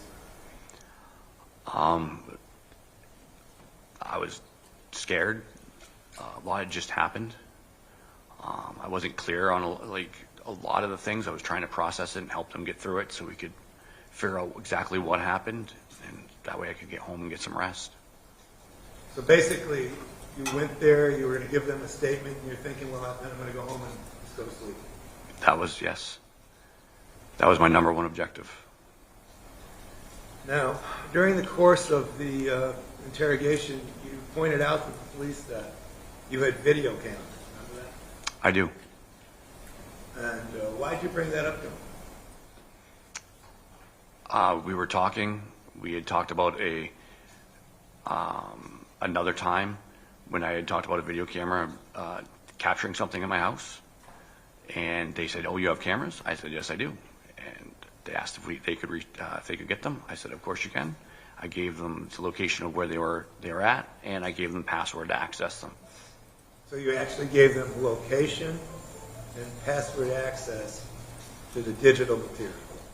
Yes, I did. I have 2 different hard drives. I have one in the garage, one in the house. I told them exactly where they were, and I told them the passwords for both of them. Why did you want them to have that? Because I was having a hard time clearly remembering all the events that transpired, and I knew that the videos would help clarify that for them. And is that why you were sitting there for this interview to start with? Absolutely.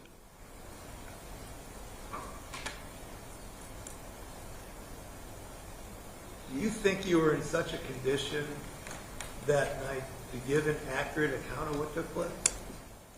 I don't think so. I was extremely exhausted.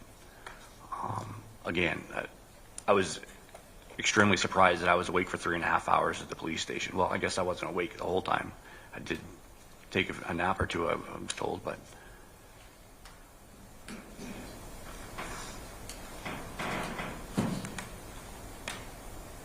If I could, Your Honor, we'd like to show one more video, and then I'd like Jason to sit back just for a few more questions, and then I'll wrap it up. I think this is one that will be marked, has been marked as Defendant B. Should I step down to the If TV? you could, so you could direct us to the thing. And again, this is a clip that will go back to the deliberation.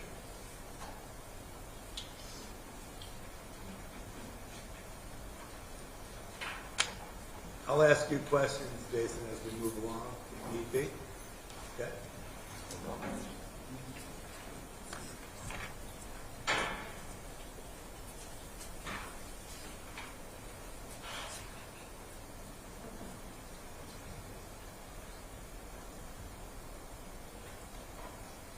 Okay, why don't we stop?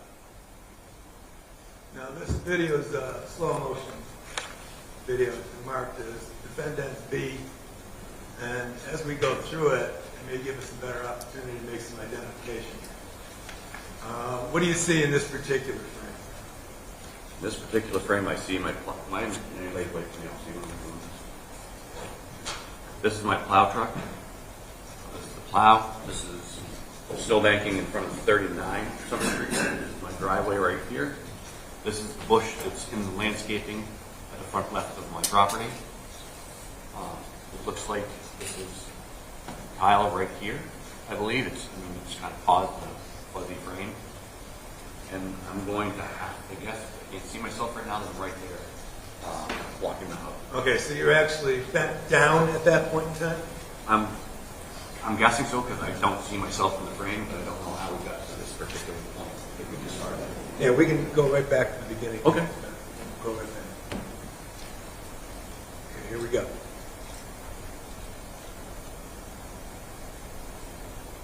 Okay, hold it. Oh, there's my header. So I'm hammering down at the hub, and that's tile approaching me right there. Okay, so you're actually in a position where you're kneeling or crouching down, and he is erect and walking toward you. That's correct. From looking at this, it looks like my view is partially probably blocked by the plow right there. Okay, yeah, you got that wing plow. Right. Okay, why don't we get it going? And Now I'm stop. standing up. Right there. Okay, is that the first time you're eyeball to eyeball with him? Yes, it is. That's myself, that's my face, and that's just Violette right there. Is he saying anything to you at that point in time? I believe he has already said to me something about if you plow snow in front of my house, I'll fucking kill you and your family. Okay, so this is the first initial threat, right? That's correct. Why don't we continue? Did it Stop. approach me? Oh. Right What's there. going on there? Oh. Now, it looks like we're kissing, but that's me, that's him, we're face to face, his nose is touching my face, and he's expressing to me how he's going to kill me and my family for plowing snow. Is that making any sense at all to you at that No, point? it's going very fast. He's saying it, he's very animated, he's very upset. Again, you and I did a little courtroom demonstration. It wasn't perfect, I'm sorry, I'm vertically challenged, but the bottom line is that this guy, he's about 6 foot or so, about your size, Yes, I'd say probably exactly the same time. and he's literally got part of his face literally on your face at this point, That is correct. and he's shouting threats.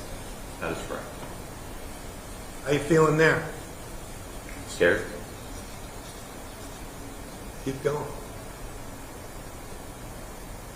Then He moves. backs off a little bit.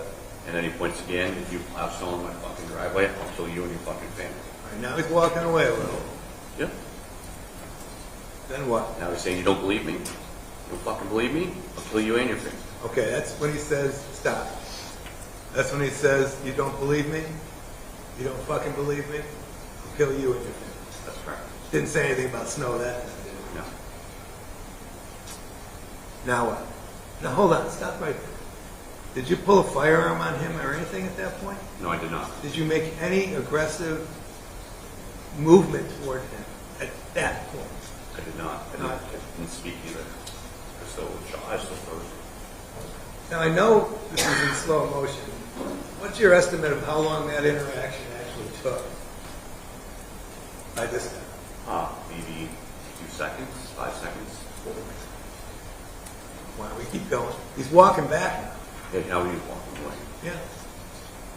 Keep going. Now what? What's he doing there? Stop. Again, he's pointing, if you put snow in my driveway, I'm going to kill you and your family. All right, so he's making that threat again. That's correct. Keep going. Don't making arm gestures. Stop. Yeah, I'm going to kill you and your family. How many times do you think he said something like that? What did you do? Keep going. Okay. Pointing again. Stop. You don't believe me? He said what? You don't believe me? Now what? Let's go. Now he's walking away. Right. He's moving. He's Now saying, what? I'm not exactly sure if he's saying something at that point, but he turned back around towards me. You can see him coming towards me. Right. I pulled my firearm, and I shot him. Thank you. Should resume the seat.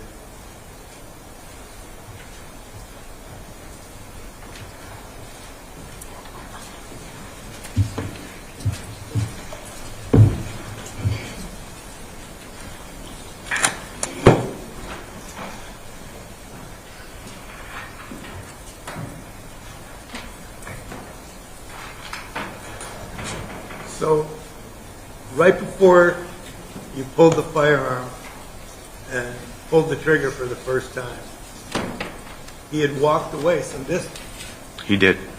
and then all of a sudden he turned around again, He did. and he was walking toward you. He was. Do you know why?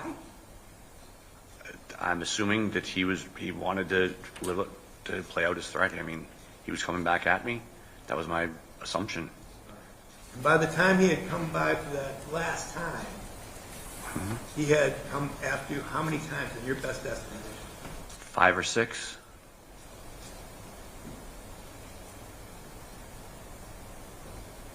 I think they asked you in your interview whether you had aimed for any particular spot on his body. I believe they might have. I'd have to reference the interview, but I believe it was a question they asked.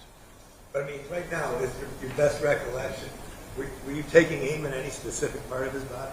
No. What was going through your mind? What were you trying to do?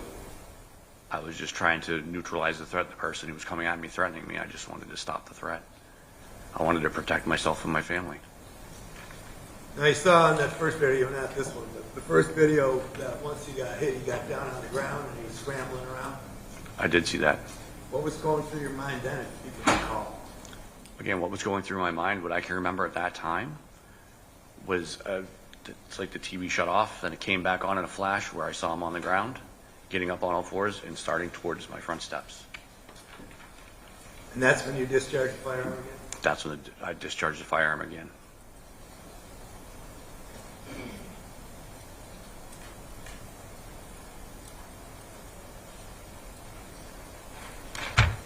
Before I ask the next couple of questions, I just want to make sure a solid foundation here.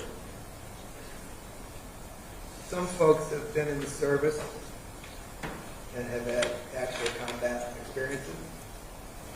Are you one of those kind of people? No, sir. Some folks, fortunately or unfortunately, have been engaged in actual combat situations where they had to discharge firearms at other human beings and strike them. Were you ever in that kind of situation before? No, sir.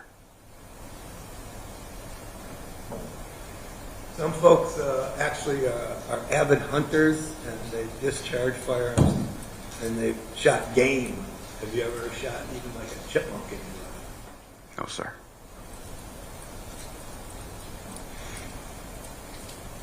Is this the first time you discharged a firearm in self-defense? Yes, it was. Is this the first time you discharged a firearm and struck a living, breathing being in your life? Yes, it was. Did you ever think you'd be in that kind of situation on April 4th, 2024? No, I didn't. Do you think about it a lot? Every day. Sorry.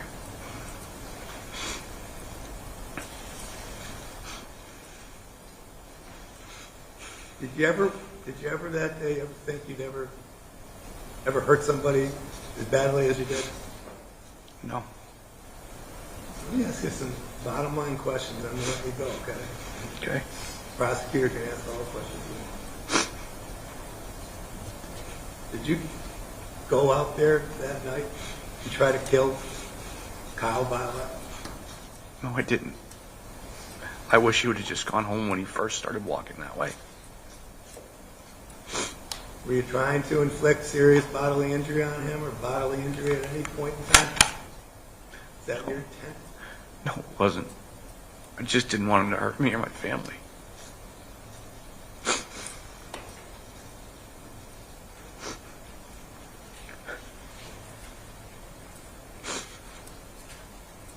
Thank you, Jim.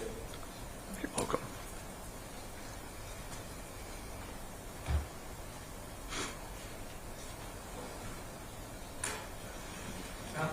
No, I don't. You know, maybe tell me. Come on, grab it.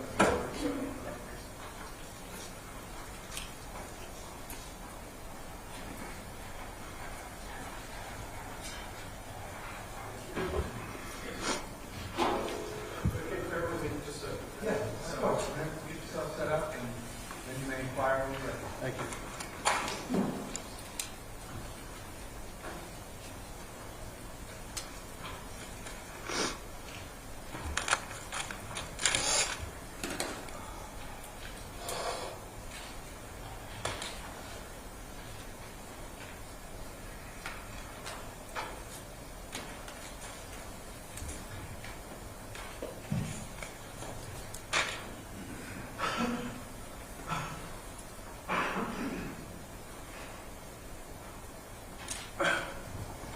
Mr. Levesque, it's certainly obvious by now, but I think I already did an introduction. My name is Jacques Ricard. I do have questions about some of the things you've heard, some of the things you did, and a number of the claims you've made, both to the police and today. Those will be the areas of my questions. Absolutely. But before we get into, what happened on the 4th and the facts of this case, you brought up with your lawyer a prior incident that I want to talk about. You've made this claim today that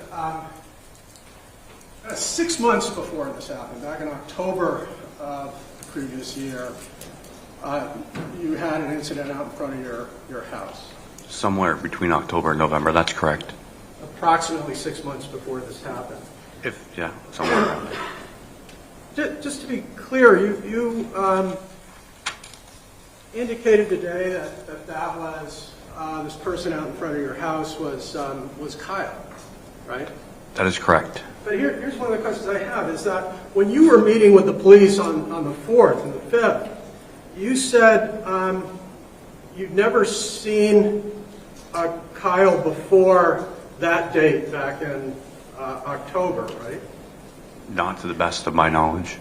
But you also said on the 4th that you couldn't even pick him out of a lineup, right? I'd have to look at the transcript. Sure. Judge, may I approach? I'm going to show you what's been marked as a State's Exhibit 29. Sure. And I'm going to direct your attention to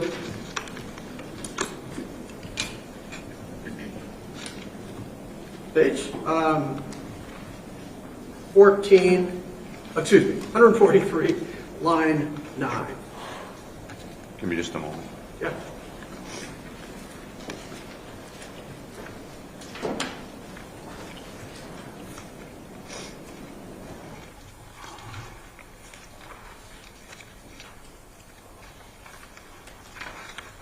Page 143, line what? Yeah, so let's start at line 5. You say, look, this is to the Detective Garson. Line 2, you don't even know his name?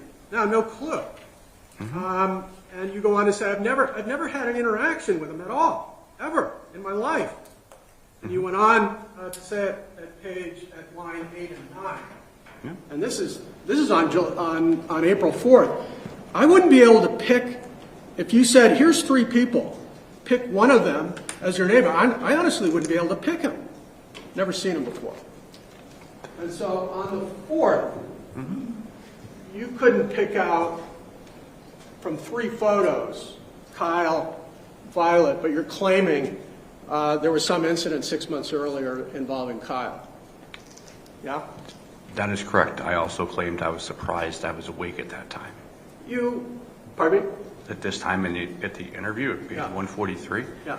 Yeah, I was surprised I was even awake at that time. Okay, so your explanation for explaining to the detective that you wouldn't even be able to recognize Kyle is that you were tired then. I'm guessing I don't remember this conversation. However, if it's there, then I said it. Okay, and it's true you didn't have any prior interactions with Kyle?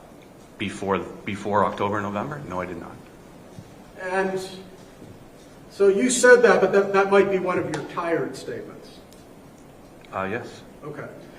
You also just claimed to this jury that, it was this prior incident where he said, I'm a rat, and he threatened me, that caused you to get your video cameras. That's what you told the police. Excuse me, that's what you told this jury today, correct? Yes, some of them, that's correct. What? Some of them, yes, that's correct. I've had previous video cameras, but the ones that they obtained, that's when I got them. So how many more did you have, and what did you have? Before, I was trying out different Wi-Fi cameras, Yep. particularly Wise. I had an issue with internet where they didn't connect all the time, so I went to a closed circuit setup. Okay. Just to be clear, you did not claim to the police, it was this prior incident that prompted me to get videos. You just referred to having videos, but back in July of 2023, that would be before the supposed incident next That door. is correct. That's when I had the Wise cameras. Okay. But that's not something you teased out with the police. You agree with me? There was a lot going on that evening. There may be things that I didn't think were important at the time. Okay. So this is just another incident where you didn't make a complete answer that might have been, important to understand whether you really did react to a real threat in October. I'm not sure what you're saying, but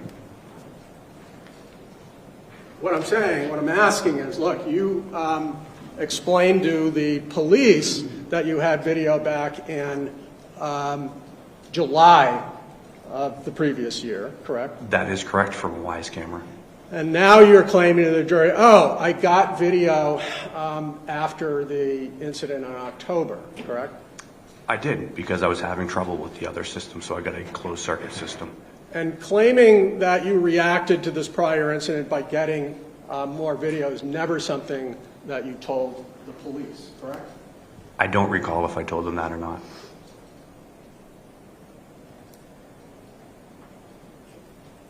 In fact, talking about this prior claim,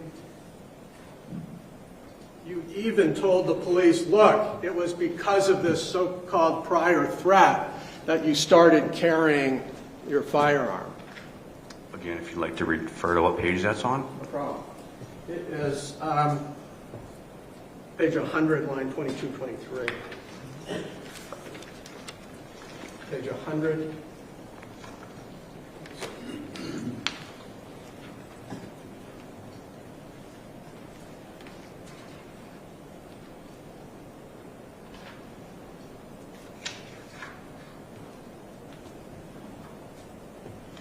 And just, Line 23, you say, ever since that day, and the so-called prior threat, that day that he threatened me, I don't leave the house without him. And Garson asked you, had you carried prior to that day of the so-called threat? And you said, no, not really. and again, I don't remember saying that, but obviously if it's there, I must have said it. Well, not remember saying it now. You agree doesn't mean that was your claim to police, right? You did claim that to the police. If it's in there, then yes, I did. All right. And so what you didn't say is, I actually started, you didn't admit that you had actually started carrying a firearm well before any so-called encounter in front of your porch. It was the machete incident. That is why. Again, the evening that this took place, Yeah, I was not in the best state of mind. understood. Okay. But you'd agree with me that you made it sound like there was a prior incident that caused you to take precautions like carrying a firearm, and that's not true. The prior incident with Mr. Violette, or the Yeah. prior incident at Home Depot, With Mr. Violette. that was not the reason why I was carrying it. Right, but that's what you told police. You made that claim. I did in that, yes. You made the claim that the reason you got video was the prior incident from Mr. Violette. But that's not true either, right? You had video. I'm not sure what you're saying right at the moment. You claimed to this jury that the reason you went out and got video was this so-called prior threat. Remember saying that on direct? I do. That is why I got the current video equipment that I have. Okay. Your explanation to the police was you'd already had it, and then when we were having this conversation, the reason you got it was because you were having Wi-Fi trouble. Could you reference where here I told them I got it for that? No, I'm just saying that you referenced it in July, which necessarily means it was before you had a incident, so-called incident with Mr. Violette in October. In July, I did have Wi-Fi video cameras on my property.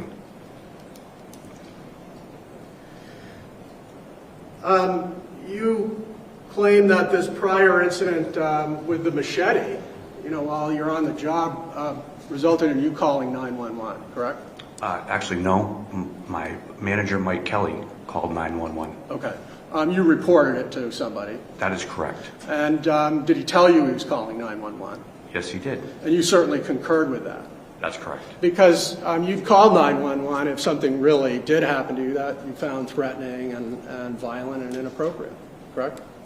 Yes, that's correct. But to be clear, you've never claimed that you called 911 or anyone else after this supposed incident with Mr. Violette 6 months before this event. That is correct. You claimed to the jury that it was such a threat that you were concerned about your daughter, so much so that you had to supposedly escort her, but this threat wasn't serious enough to call 911. Again, I didn't want to engage with him, and I didn't want to have the police come and then nothing happen, and then I have to deal with him later. All right, so on the machete one, that was good enough to call. Here, the supposed threat to your daughter wasn't enough to provoke you to call the phone, call the police and say, we need to work something out here to mitigate risk about your daughter, right? Mm-hmm. Correct? At that time, I decided it was not the appropriate action. I didn't want to enrage him in case something else happened. And just to be clear, your claim about this prior incident in October, November, this involved a guy that you couldn't pick out of a lineup, and after hearing him outside in front of your place, you went inside to your home. I went inside to my parents, yes. You did not see where this man went, correct? No, I did not. And concerning, Mr. Violette, just to be clear, that this guy calls you a rat. You had never called the police for any reason on Mr. Violette, right? That is correct. And so this guy makes this claim, you can't pick this guy out of a lineup, and you go inside and the guy leaves. Concerning Mr. Violette, after that supposed incident in October, you can confirm that there were just no other incidents or contacts you had with Mr. Violette up until April 4th, correct? That is correct. You said, I might have seen him emptying his trash or something, right? Yes? But in other respects, there was no additional contacts, innocuous or otherwise, correct? That is correct. All right. And so that, I guess, brings us forward. Your claim that there was a threat 6 months earlier, nothing happened after that with this person outside. That is correct. And so now let's talk about the incident, okay? Sure.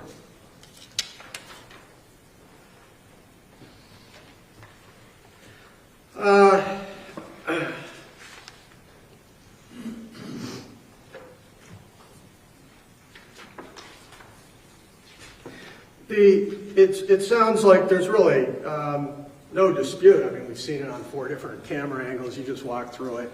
You came home after picking up your daughter at work. That's correct. You took, 3 runs towards Mr. Violette's home at 43. That's correct. And you would explain to the police, your perception of that event was, pretty basic, right? I believe so. All right. And so this is an area that I want to get into, but at the sequence of events. But let's start at the very end, because I want to revisit something you said. You got into your truck after shooting Kyle, right? That is correct. And your claim is you got into the truck and pulled into your driveway, and you made a joke. I did. Your claim to this jury is you made a joke to your daughter, I did. 19 at the time. Yes. Should I run?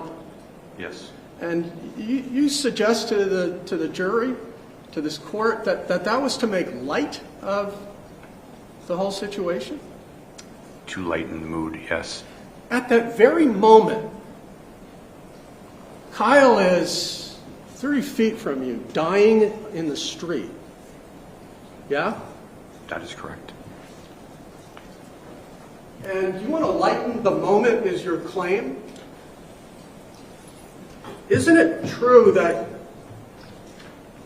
even in your state you were struggling with the basic notion of what you had just done. That is correct. You told the police, let me just make sure I'm accurate with this, at 20.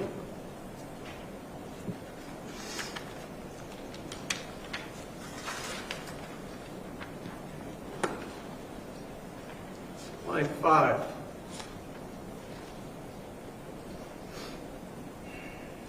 This is in the after the fact. Sorry, I missed the page. What was the page Yeah, number? 20, line 5. On what page? What? What page? 20, line 5. Oh, 20, line 5, sorry. No, my fault. Oh, Page 20, line 5. Thank you. You're talking to Garston, and you say, thinking back and you're looking back on shooting him, and you say, you know, I made a bad decision. And you struggle with it. I don't know if I made a bad decision. This is the moment and the issue you're claiming you made light of? That's correct. You start by apologizing to Kira, saying, you know, I'm sorry. Yes. And isn't it true that not in a light, frivolous effort to lighten the mood, you were really concerned that you'd made a very bad decision, and you asked her whether you should run? I was not looking for guidance in that. Like I said, it was an ill-made joke. And she I was not- responded to you, didn't she? She said, not, ha ha ha, that's a good one, Dad. She said, no, you shouldn't run, in a very serious. That's correct. And you responded again and say, well, what should I do? That wasn't a joke, right? I don't remember that. You're not saying it didn't happen. I don't recall. You recall talking to Kira. I do recall talking to Kira.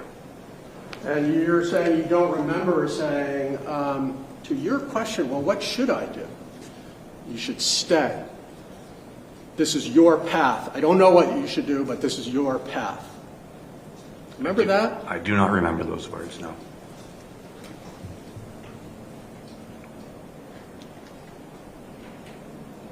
Mr. Levesque, isn't it just true? I mean, as a matter of common sense, you asked Kira whether you should run because you knew what you did was wrong and you didn't want to face the consequences of it. That is incorrect.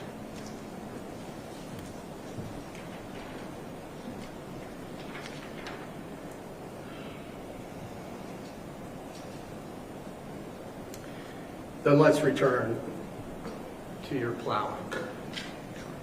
You had told the police that you moved the snow into the front part of the driveway of my neighbor, where my neighbor's grass is, and then backed up, correct? That is correct. And look, I don't want to make too much of the snow thing, but you would just describe to the jury just not having any basis to even understand what Kyle was saying about not moving snow, correct? I was referencing 39 Summer Street. Okay. And so you can confirm, though, after the, quote, first snowstorm of that year, Kyle had approached you about putting snow on his property, and the response was, hey, something to the effect of, look, it'll melt. That's incorrect. I've never had a discussion with Kyle before that evening about snow. Did somebody else, do you know whether anybody else in your family did? Not to the best of my knowledge. Like Kira? Not to the best of my knowledge. Okay. So your claim is that there hadn't been any discussions about where snow was to be deposited or not, right? Could you be a little more clear about exactly what you're talking about and when? Yeah, at any time prior to this night, there hadn't been any discussions, any disputes about where you put snow with respect to Kyle's property. With Kyle? Yeah. Not with Kyle, no. There had been this issue that you brought up about snow next to your maple tree. That is correct. Not with Kyle. Okay. But it happens that Kyle came out while you were, we can agree, still in the middle of this plowing operation. That is correct. Okay. You described to the police and to the jury getting out of your truck to manually adjust the hub so it went into four-wheel. Yes. and that you were going to back drag the snow out. That is correct. Wherever you were going to put that snow had just not yet happened, correct? I hadn't even back-dragged the snow yet. So it hadn't happened yet. That's Wherever correct. you were going to put it hadn't happened yet. That's correct. And here's the next thing that happens. You actually see Kyle coming out of his driveway, correct? I saw Kyle approaching at some point. Well, he was in his driveway, correct? I'm not exactly sure what point it was. Why don't you turn to page 34, line 4.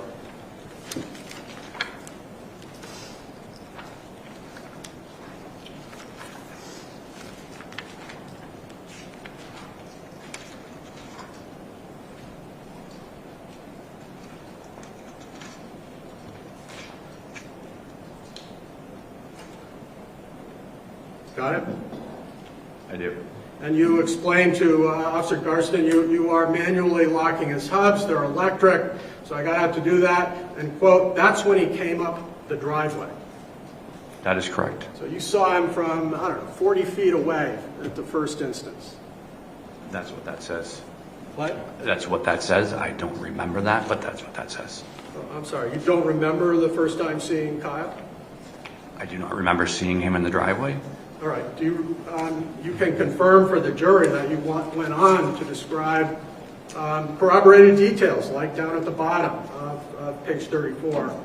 Yeah, and there I saw him come from. When I finally see him coming out of the driveway, you say it again, that's when you see him, right? It does say that. And You again, even describe what he's doing. He's putting on his shirt. yes, I do. He was shirtless, so he was putting on his shirt. Yes, I do. You asked me if I remembered that. I do not remember that. However, yes, I did state that. Then I guess there's this tension of you being tired that night with the issue of memory. You agree with me that's much closer in time to these events than your testimony today. Yes, it was. You agree with me that that is a responsive statement to the officer. Well, you know, when did you see him? Yeah? Yes. You agree with me that that's a detailed statement about where you saw him and what his actions were. I was doing my best to try and piece together what I remembered. You did a good job. I mean, it's corroborated that he was coming out of his driveway putting his shirt on, right? Yes, we saw the video. Yes, he was. And so you'd agree with me. You got that one right. Yes. And so he's coming out of his driveway. You see him from this some 40 feet away. And just to confirm, you can see his hands, correct? I don't remember. Didn't see any weapons, correct? Again, no, I did not see any weapons. And as he's approaching that distance between his driveway when you first see him, you don't actually remember or know what he was saying, if anything, correct? Sorry, could you ask me the question one more time? Yeah, as he's approaching from the driveway, you don't actually know what he was saying, if anything, correct? In the very beginning, I'm not sure if he had been yelling or what he had been saying. It wasn't until he was up closer to me that I had really started understanding what he was saying. Okay, so when he's walking over, you're not claiming that he said anything at that point, correct? I don't believe so, no. You could hear a noise coming. You realized he's coming because you saw him. I believe so. And you actually described not only him putting on his shirt, but consistent with what we see on the video, you described that he was coming at a fairly fast pace. Yes. You confirmed to officers that as he's walking over, you could actually see his hands. Yes. They asked you details about that observations, and you claimed you were able to describe that as his hands appeared to be clenched. When I did notice him and he was close to me, yes, I did. Actually, this is on the way over. And you confirmed that you didn't see any weapons.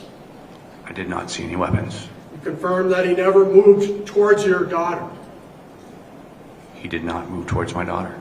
You can confirm that at no point did he make a claim or a threat that he was actually armed.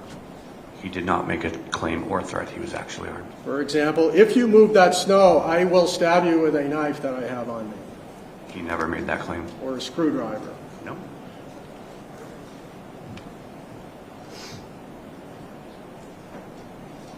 And here's what we can, now get into this first chapter of when he actually reaches you. You stand up, correct? That's correct. This is after you making observations of his pace, of him putting stuff on and not holding anything, correct? That is correct. And your claim is that what he says is, if you put that fucking snow at the end of my fucking driveway, I'm going to kill you and your fucking family. That is correct.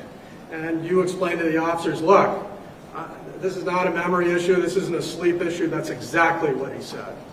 That is correct. And on this point, you're not confused or lacking any memory, correct? That is correct. You use the term verbatim. That means word for word, right? That is correct. And even at this point, where he's close to the truck, he doesn't make any gesture, any recognition that there's anybody, including your daughter, in the actual vehicle, correct? No, he does not. He doesn't reference your daughter specifically, correct? That is correct. He doesn't reference her name, right? That is correct. And this is the point where you're, quote, nose to nose. Nose to cheek. Cheek to cheek. And you say at this point, while you're face to face, nose to nose, you step back a little, you step forward, you step back, but kind of within that, I don't know, arm's length distance, correct? That is correct. You claim that he repeated, if you put the fucking snow in front of the house again, I'll fucking kill you. That is correct. Okay. So that's twice where he's referred to you needing to do something in the future for him to do something, correct? That is correct.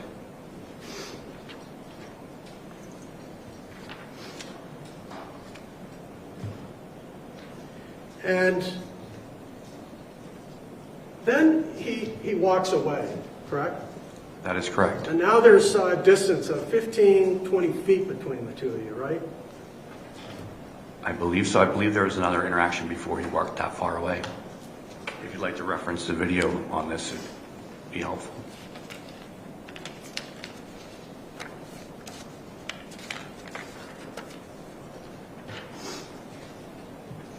And you described to the police officers the threats that were made about moving snow when you were face to face. That is correct. He then moves away from you, and you told the officers that, I don't know if he repeated it again before he walked off, but he walked off, and then you described what he said. It's page 43, line 19.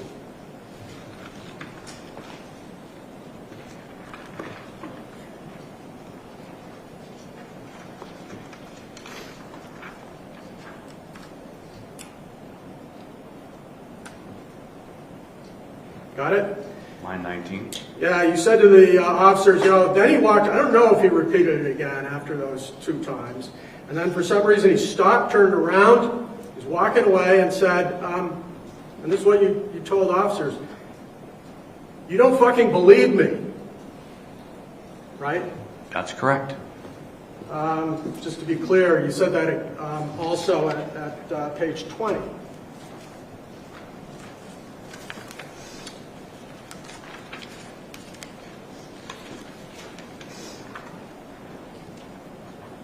Lines 3 and 4.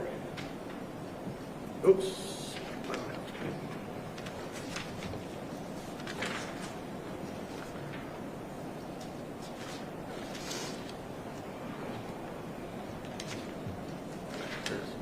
I'm sorry about that. Lines 3 and 4. You describe it, how the detective looped back, asked you about a situation. So on line, Yes. at page 20, you said again, he started to walk off, then he turned around again, and he's like, you don't fucking believe me. That's correct. All right, so 2 instances where you explained to the police what Mr. Violette supposedly said about, you don't believe me. That's In correct. neither of those claims to the police do you say he added, just independently, I'm going to fucking kill you, right? Not right there, but I think if we look further in it, you'll find that I did include that. Absolutely. You don't look anywhere, because every single time you describe him actually making a threat, it's conditional. That is incorrect. Well, you have told the jury what he said was, you don't believe me? I'm going to fucking kill you. Right? That's correct. Unconditional threat. Correct. Problem is, you described to the police twice, not once, but twice, Yeah. this claim that he turned around and said, what, you don't believe me? And never once said he made an independent threat. Not once. I don't know. I haven't looked through the whole thing, but I can assure you that he did say it. You just didn't tell the police about it. I don't know. I haven't looked through this whole transcript, but I can tell you he did say it, and I'm pretty sure it's probably in there. I've not looked through every page of it. You're welcome to do that, but you agree with me, these are two instances where you specifically bring up that moment where he said, you don't believe me. And he did not add a standalone threat. No, you're absolutely right. I didn't add that. Again, I was not completely coherent, awake, or remembering everything that was going on. I was doing my best to try and piece this together with them.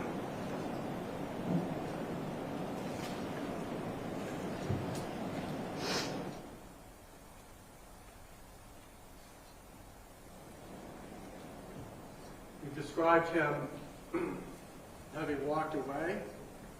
He gestures to the snow in front of your place. You agree that he's saying, don't move that over to my place, correct? I believe so. Again, if you'd like to bring the video up and you want to talk about it, I'd have a better understanding of what point we're talking about. You don't recall, you just described him walking away, correct?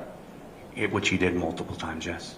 He actually walks away once, and then he turns back towards you, and that's the moment I want to talk about. The first time, because he was up close to me, he walked a few steps back and then came back to me again. Okay. Are we talking about that time? Yeah, no, that's the incident in front of the plow. Now when he walks, as I think I mentioned, probably 15 or 20 feet away. Okay. I just want to make sure we're on the same Got that? Yeah, Fair? that's fair. At that point, you say he stopped, turned, and walked back towards you. That is correct. He took a couple of steps towards you. I believe so, yes. And you then, at this point, brandish that is produced and point the firearm. That is correct. And you actually close the gap. You walk towards him with the firearm. That is correct. You made the claim to the police that you didn't walk towards him, but that wasn't true, right? After seeing the video, that is what happened. Okay. Again, I was tired. Yeah. I was doing my best to help them. Got it. So this is another mistake where it sort of helps your self-defense claim. You claim to the police, I didn't walk towards him, but in fact you did, correct?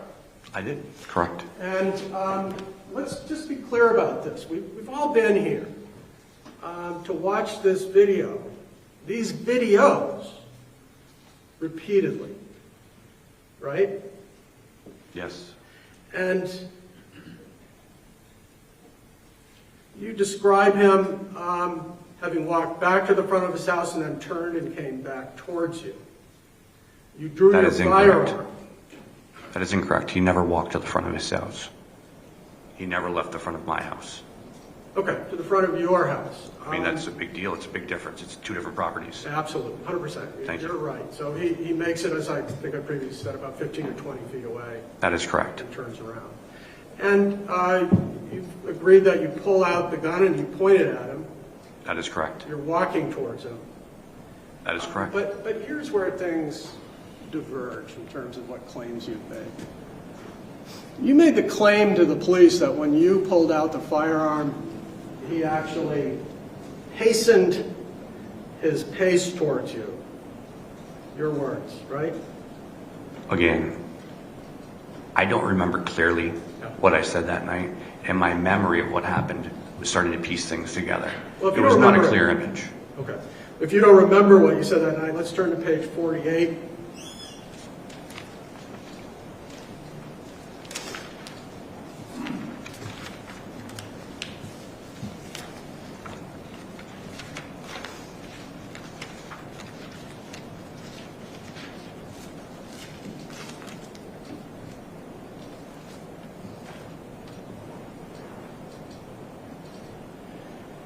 48, line 10, line 9. When he started coming back at me again, I didn't want to take, I went and drew my firearm and I pointed at him. Are we clear on that?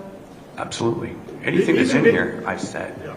Even being tired, you remember that, correct? Do I remember saying it? Yeah. No, I do not remember saying it. Being tired, or now, do you remember that? I do not remember saying that when I was tired. Do you remember that happening? Me drawing the firearm at him? Yes, I do. Okay.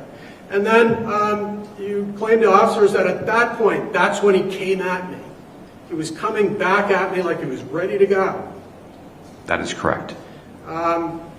You said he came, approached you after you drew the firearm to within 3 feet of you. No, I might have said that then. Again, I didn't have a clear memory of it.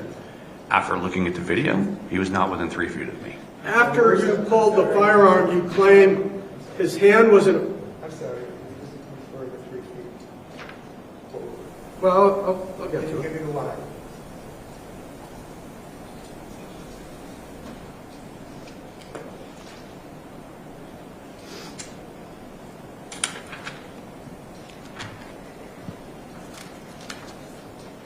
Is there an objection, Your Honor?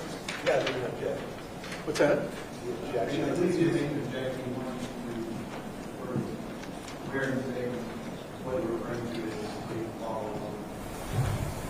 Well, I'll give him an opportunity. I have no objection to redirect, and I'd like to come back to that. Well, I will redirect and I'll ask him to withdraw the 3 feet quote unless I can get a page and line. I have a page and line number for a approximate distance, and this is not 3 feet, I guarantee you that.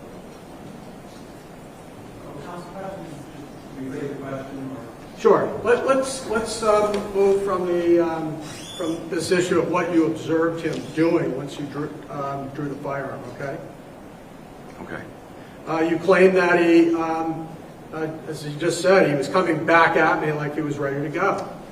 That is correct. And like before, he was kind of, he had a hand in a fist. Now he was coming at me like he was going to attack me, or he was going to take the gun. That is correct. And that you claim happened after you drew the firearm. That is correct. You explained to the officer, he was asking, can you be more specific? And you said, well, you can just tell if somebody's going to attack you, right? I would believe that's a reasonable assumption. And you said that his hands were clenched in a fist, but he didn't have any weapon, correct? That is correct.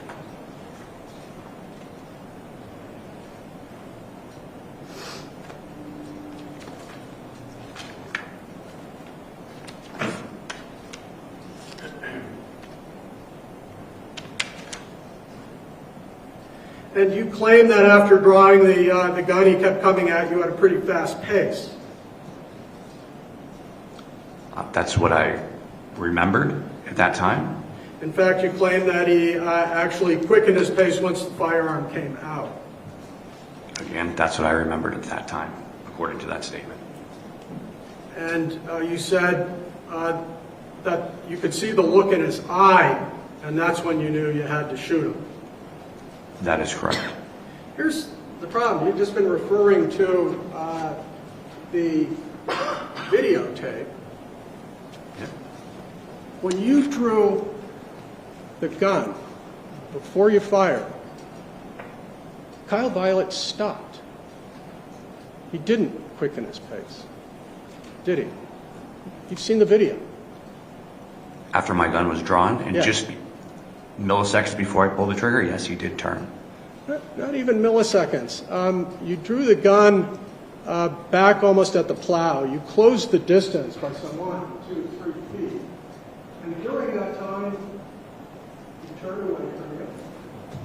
During that time, he was still approaching me. If you'd like to reference the video, I'd be more than happy. We will. It's Okay. totally in evidence.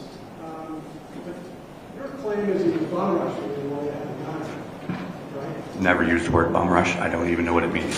Did you see the video where, when at the evergreen tree, he stops and turns away, well before you fire the gun?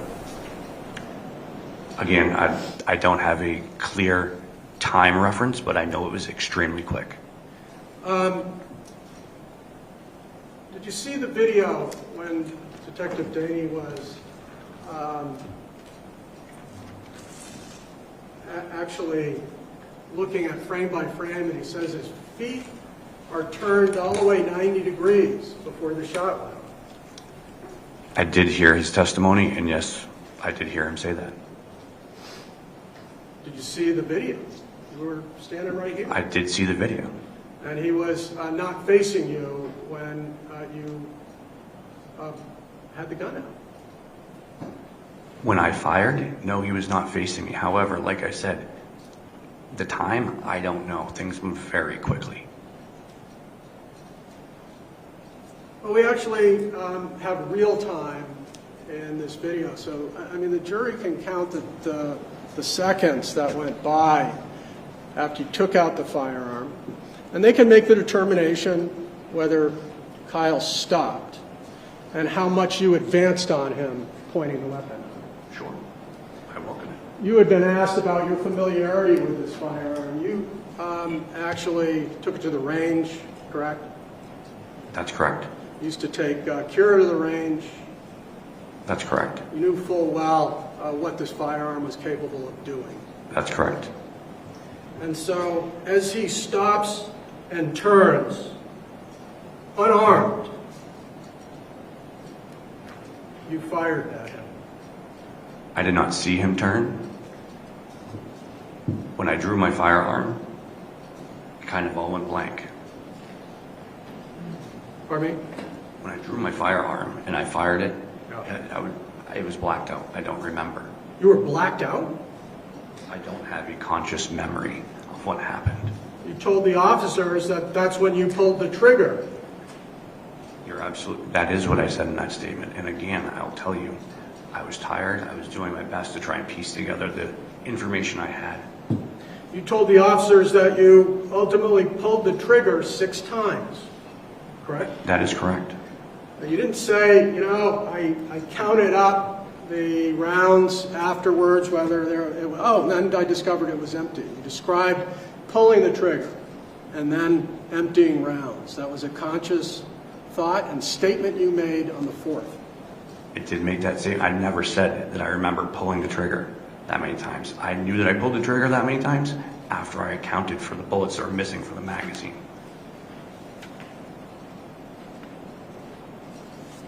Can you just turn to page 54? Absolutely.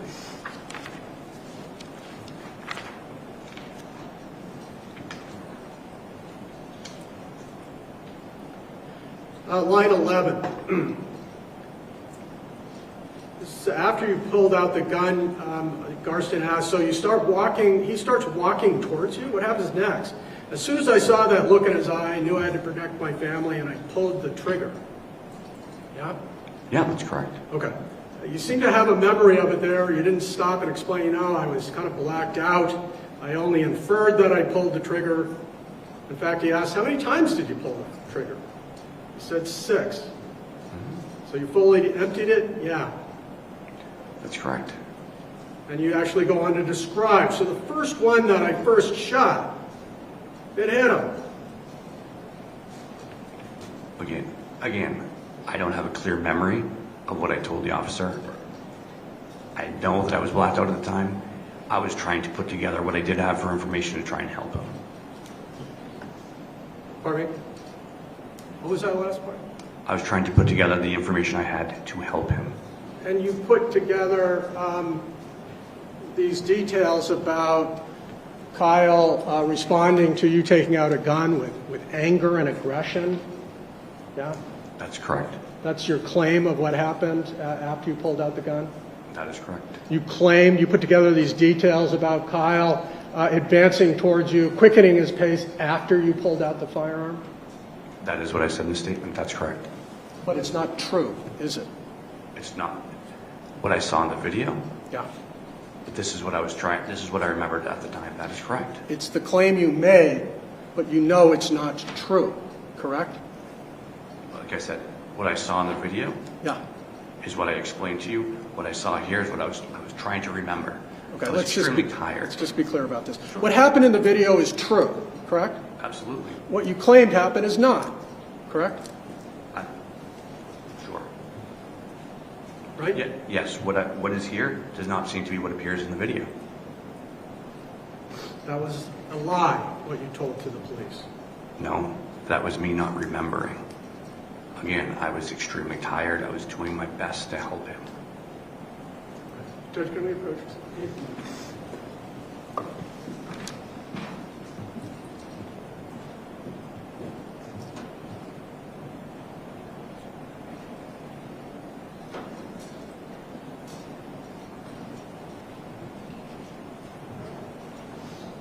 Then we're going to take a 5-minute recess, just to stretch our legs, use the facilities. And we'll come back here in around 5 minutes if we can, so we can continue on. Okay? Very good. Please rise.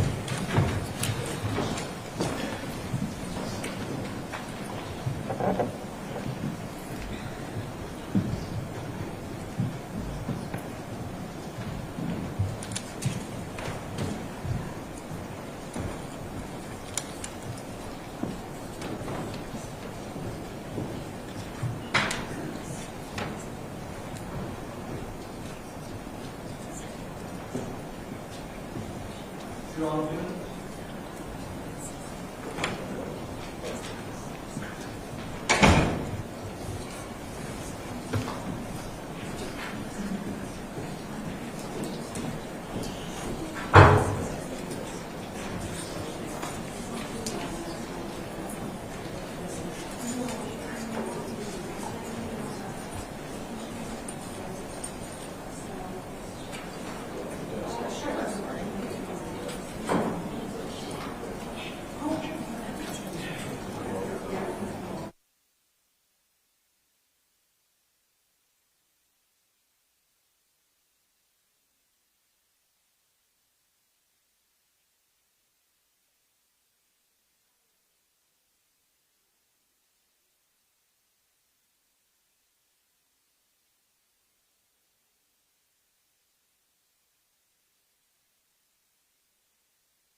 Thank you all. You all be seated.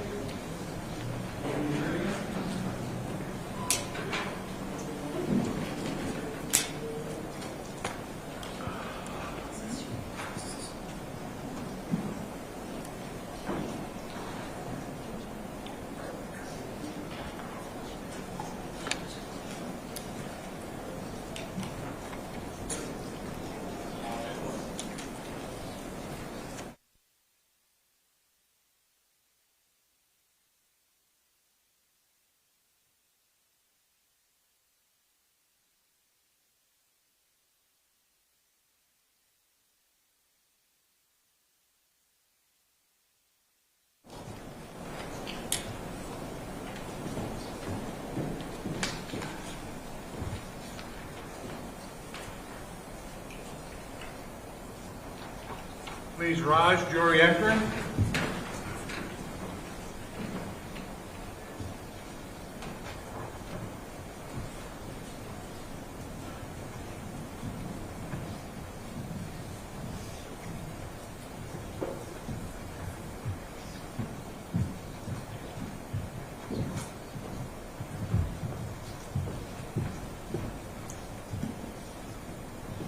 Please be seated.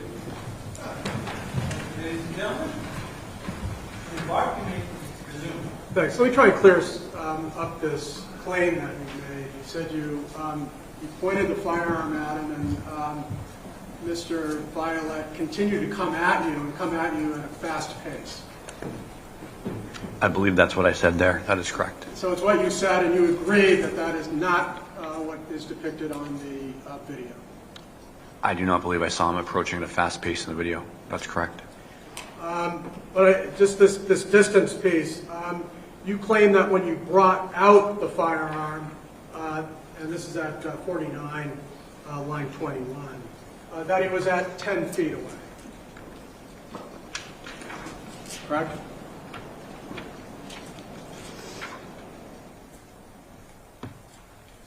Yes, that is what I said. But that's the point you claimed when you brought out the firearm, and then you said he continued to close the distance by walking rapidly at you. Where's that? What's that? Where is that? That's what we were just talking about. First of all, you established about a 10-foot distance from when you pulled out the firearm, but you claimed to the police and to this jury that he continued to walk towards you, right? I claimed that right there when I watched the video. No, not right there. Repeatedly to the officer. You can see that at 48, line 13 or 14. He was coming back at me like he was ready to go after you drew the firearm. That's at 14, line 13. Yes, that is correct. Okay, so if we combine that at 49, you said it's 10 feet that you brought out the firearm, and he continued to walk it towards you at a very rapid rate before you fired it. He's about 3 to 5 feet away, according to your claim, to the police. I'm sorry, I don't mean to back you up. I'm just confused as to what you're saying here. You just said 10 feet, now 3 to 5 feet.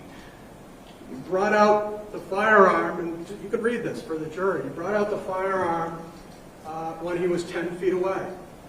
That's correct. How far away was he when the gun first came out? This is a question. Probably 10 feet. I believe that to be accurate. The police asked you, how did he react when the firearm came out? You said he actually continued to come at me, quicken his pace, appeared like he was going to attack me. So if he's coming at you and quickening your pace from 10 feet away, you don't shoot the firearm until he's about 3 to 5 feet away from you. That was your claim. Like he's right on you.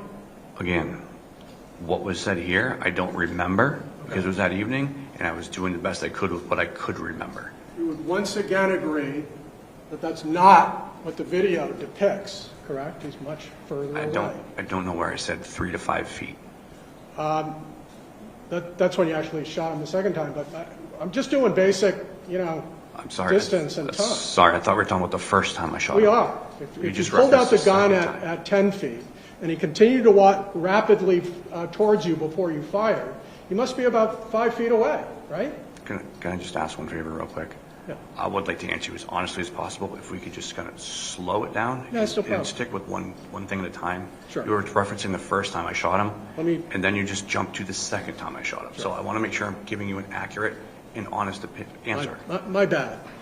You pulled out the firearm. That is correct. You pointed it at him. I did. He was about 10 feet away, according to your claim. I believe so, yes. After you pulled out the firearm from 10 feet away, he continued to advance on you rapidly. That is what I stated here. However, after watching the video, that is not what I saw. Okay. In fact, it's just not true what you said there. That's not, what I saw in the video is not what I said here. That is correct. And I told you, I was trying to do the best I could with what I remembered. I just want to make this clear. Your claim that after pulling the firearm out that he advanced on you rapidly and aggressively isn't true, correct? Not from what I saw in the video. That is correct. It is what you claimed happened to the police. That is correct. And so your claim was he quickened his pace, and that's why you actually had to fire the firearm. That is what I said in the statement. And that's not true. Not from what I saw in the video. You nevertheless fired the firearm after Mr. Violette stopped and turned away from you. Yes, I did. Your claim that you shot him as he was coming at you was not true. He was coming at me. You shot him when he had stopped and turned away from you. Again, if we'd like to play the video and see the time elapse there, I mean, things are happening very quickly. We're not sitting in a courtroom in a perfect situation where things, we're talking about something that happened very quickly. So the time that it was there, I'm not 100%. But you've seen the video repeatedly along with us, and you'd agree with me. I'd love to watch it with a timestamp so we can see how long that really was. The jury's going to have that. Sure. Our question for you, without that, is whether you can adhere to the truth. Absolutely. Okay. You agree with me that Kyle Violette had stopped and turned before you fired the gun? That is correct. Okay. And so your claim that he was coming at you was a lie? He was coming at me. You're talking in a matter of 2 seconds, a second and a half maybe. I don't know. But what I saw unfolding in front of my eyes, the exact second that he turned and the firearm fired, we're talking milliseconds, maybe a second. So I'm sorry that I misstated it in the statement to the police. Everything happened very quickly, and I was doing my best to try and help explain the situation. You'd agree with me that you shot Kyle in the side of the head, or the front part of his head and his jaw? From the evidence that we saw, there was a shot that happened. When it happened, I have no clue. You don't have any idea where you shot him? I have no idea when I shot him where. You told the police that the next 5 shots went into the lower part of his body. I believe they did. And that actually happened to be, for the most part, true. You shot him in the buttocks, the genitals, the abdomen, correct? I believe so. And let's then talk about your claims about why you shot him 5 more times. The detective asked you, was it your intention to kill him? And your answer was, no, just to stop him. And this concerns the next 5 rounds. And that is correct. I've never wanted to kill anybody.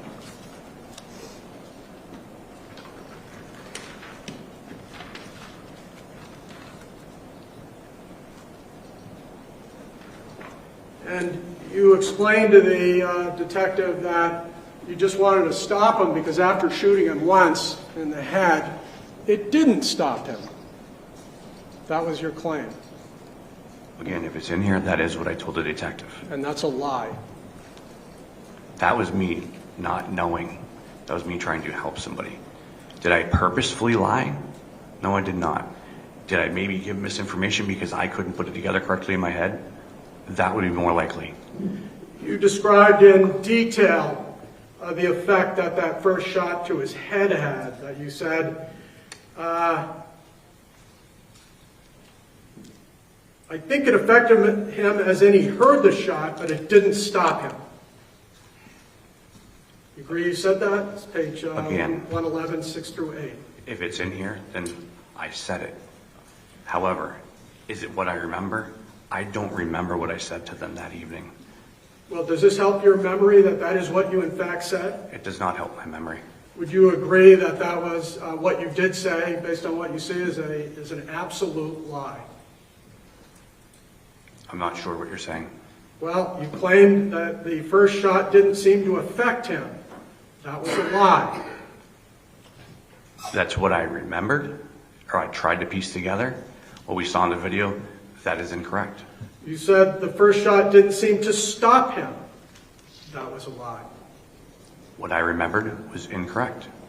You nevertheless, not remembering in this interview, continued to give detailed accounts of his reaction. It didn't hurt him. But that's correct. Whatever's in here is what You I said. claimed at the time that you did in fact have a memory of an observation. You said he flinched. Again, I don't remember saying that. I don't remember him flinching. The detective asked you, does he stay on his feet after that first shot? And you were able to give an answer. Not, I don't remember. Not, I'm tired. Not, I'm confused. You said, yeah, he stayed on his feet. That is correct. That's what I said. Your claim was not that you didn't remember how he reacted, but that he flinched and that he was still heading towards you after you shot him in the head.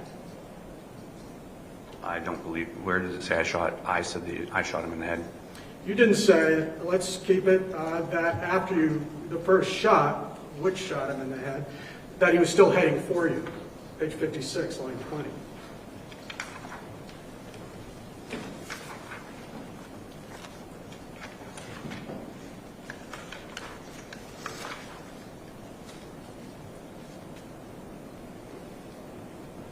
You know, let me be fair to you. I feel like I've misspoken.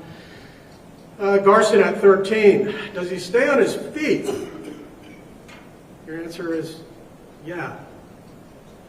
Well, when the first shot, his question goes off, and you said he turned, which way did he turn? So you mean he counterclockwise or clockwise, you ask, like which direction was he turning? So he turned, he was still heading for me. And then he starts going back towards his house. That's after you shot him. He didn't continue towards you, did he? What we saw in the video, he did not continue towards me. Again, You were willing to describe to the officer that he was continuing to head towards you, and you actually gave the explanation. That's why I fired the rest of the shots. That's at page 134. again, I don't remember what I said here. What I was trying to do was use the best of what I had for a memory of the situation and piece the things together. Well, let's just go to page 134, line 2. You actually give a detailed account. Garson's asks, I'm more concerned about what happened with these next 5 shots. You answer at line 4, the first shot didn't seem to stop him or to hurt, to stop him. That's why I fired the rest of the shots. And then it says I don't. Again, I don't remember. I didn't remember. I was trying to piece together what I thought was what happened. Well, you went on actually to say, let's follow up on it, I don't. Where was his body positioned on those next 5 shots? There you said he was on the ground, but that's only after he presents you with the video, correct? I said that I believe he's on the ground. I don't see anywhere something what we're being presented with the video. But before he said anything about the video, you said he was still on his feet, correct? Again, I didn't have a clear memory. That's why I offered the video to help clear things up. I thought we could go over the video so we could all work on it together and see exactly what transpired.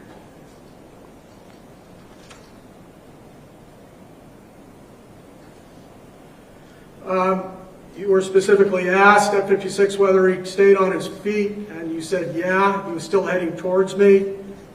He took a couple of steps, and that's why you unloaded the gun, your words, unloaded, at page 57.5.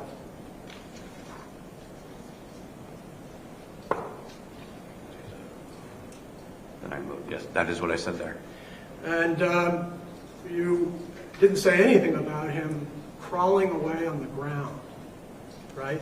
Again, I did not have a perfect memory of the situation. Well, not just not perfect. You said he was walking towards you, that he, after the first shot, took a couple steps towards you, and that's why you had to shoot him 5 more times. Again, what I said here Yeah. is what I was trying to remember at the time. And that at this point, you said that 5 additional rounds, you were standing 3 to 5 feet away, correct? I don't know, where does it say 3 to 5 feet? 57, line 14.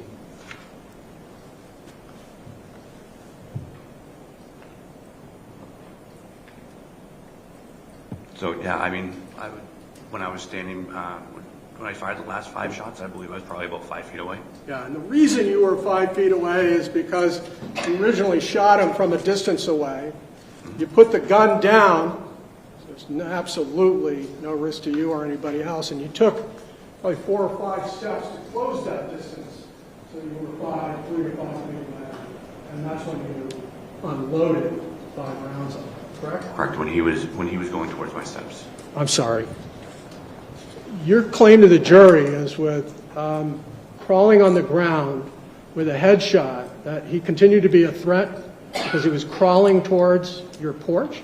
That's the direction he was going, that's correct. My question was, are you claiming to the jury that Mr. Violette was a threat, a lethal threat to you and your family when he was on the ground crawling away from you? He was crawling towards my house, yes. Maybe I'm confusing this question. My question to you is, was he a lethal threat to you and your family when he was crawling on the ground with a headshot? At the time, that was my belief. And I did not know he had a headshot. I told you I don't know where the rounds hit. You'd agree that he did not remain standing, correct? Correct. Your claim that he was a lie? Again, we're referencing this, which I told you I don't remember. I was doing my best at the time to help them piece things together. In fact, you did not tell the police that he was crawling away. You said he continued to advance towards you, and that's why you shot him 5 more times. And even then, your claim is he didn't go to the ground. Is that page 58, line 1? Again, I was trying my best with what I remembered to help them. That's why I offered the video, because I didn't have a clear memory. I'm trying to help you understand that. I'm trying to help the jury understand your claims at the time to the police to create a self-defense scenario. You claimed that you shot him once and he continued at you, and that's why you had to shoot him again. Again, what it says here is what I said to the police. And it was a lie. It was not a purposeful lie. It may not have been what happened because I didn't have a clear memory. You claim that after shooting him in the face, he came towards you. You shot him 5 times in the body, and he remained standing, held his abdomen, and that's when he walked back towards his house. I never claimed I shot him in the face. That he's holding his abdomen. I did claim that. However, I never claimed I shot him in the face. And that whole image, that detailed image you provided of him coming at you after he'd been shot, taking 5 rounds, and merely holding his abdomen and turning and walking away is also a complete and utter lie. At the time, it's what I remembered, so that's what I told them. Your claim here is that, you know, the difference, the gap between him coming at you and him crawling away, bleeding on the street, page 16, Exhibit 16, you'd agree that that is the blood trail that he left from you shooting him. That's correct. And this gap between, factual gap between him coming at you and him crawling away, it's just your memory that night because you were tired. That is correct. Your claim is that you were not trying to create perception from the police that this was a justified shooting by making that stuff up. Not really sure what you're talking about. Talking about the claims you made that have no basis in reality and the reason why you were making those claims. I was making those claims to try and help piece together the situation to help the police. Isn't it easier that you were making those claims to piece together a so-called self-defense claim? I didn't know what a self-defense claim was that evening. Except that you explained to the officers that because he was coming at you, I needed to protect myself and my family. That was a lie, but it's self-defense, isn't it? That is not a lie. That is exactly what I was thinking. I'm sorry, I'm not an attorney. I don't know what a self-defense claim consists of You think until you I need to started be an this process. attorney to know whether somebody's crawling away, dying? Well, now we're talking about something different. Now we're talking about somebody crawling away, dying. You just said a self-defense claim. I can only answer the questions you're giving. Sure, but you use the actual terms of, I needed to shoot him, in order to protect myself and my family. That is correct. Okay. Except that he wasn't really coming at you anymore, right? When? When you pulled out the gun before you shot him, he wasn't coming at He you. was coming at me when I pulled out the gun. He wasn't coming at you anymore after you shot him in the head and he started crawling back towards his house. Again, I don't know when I shot him in the head. He wasn't coming at you when he was on the ground crawling away from you before you emptied 5 rounds into his body. That is correct. He wasn't walking away holding his abdomen after you shot him 5 times. That is correct. All of those claims were lies, correct? All of those claims were what I believed happened that night. As we saw in the video, that is not what happened. I may have one.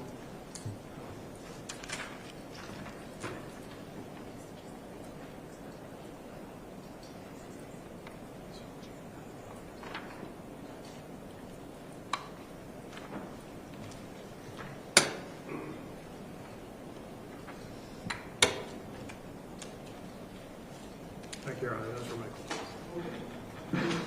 Thank you very much. Can I actually just have a moment to stop? I just want to gather some of my materials.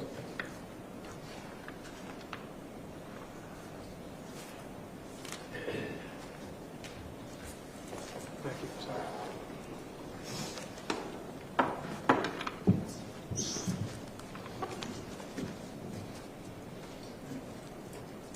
Jason, let me ask you a few things that you definitely remember, okay? Yes. Would it be accurate and true that Kyle initiated the contact with you? That is correct. Any doubt at all? There's no doubt in my mind. And when he initiated that contact with you, did he threaten you? Yes, he did. I'm going to ask you whether it's true that Violette stuck his face right into your face. That is true. Okay, now, if you were fabricating a self-defense, let me ask you this. We got to see the video, right? That is correct. Do you remember even telling the police that he stuck his very flesh on your flesh that night? That I don't remember. Right. But if you were fabricating a really good self-defense, that'd be a cool thing to tell him, wouldn't it? I guess I'm not sure what a self-defense really is completely, so. But the fact of the matter is in the video, it is extremely clear that he touched you with his face, right? That is correct. Police ever ask you whether or not he literally touched his body to your body? I can't be 100% certain. Did you take that as a threat when he did it? I absolutely did. And isn't it true, and do you have a clear recollection, that Violette appeared out of control and agitated? Yes, that is true. And is that what you told the police? I believe so, yes. Now, there's been some cross-examination. I think there's been a little confusion, and I want to straighten it out a little for you. There's a reference to the October or November incident? Remember, you were being cross-examined by the prosecutor at the beginning of his cross-examination, and he referred you to page 142 and 143. And I'll ask you to Yeah. Hold on just a moment, please. get those up for yourself.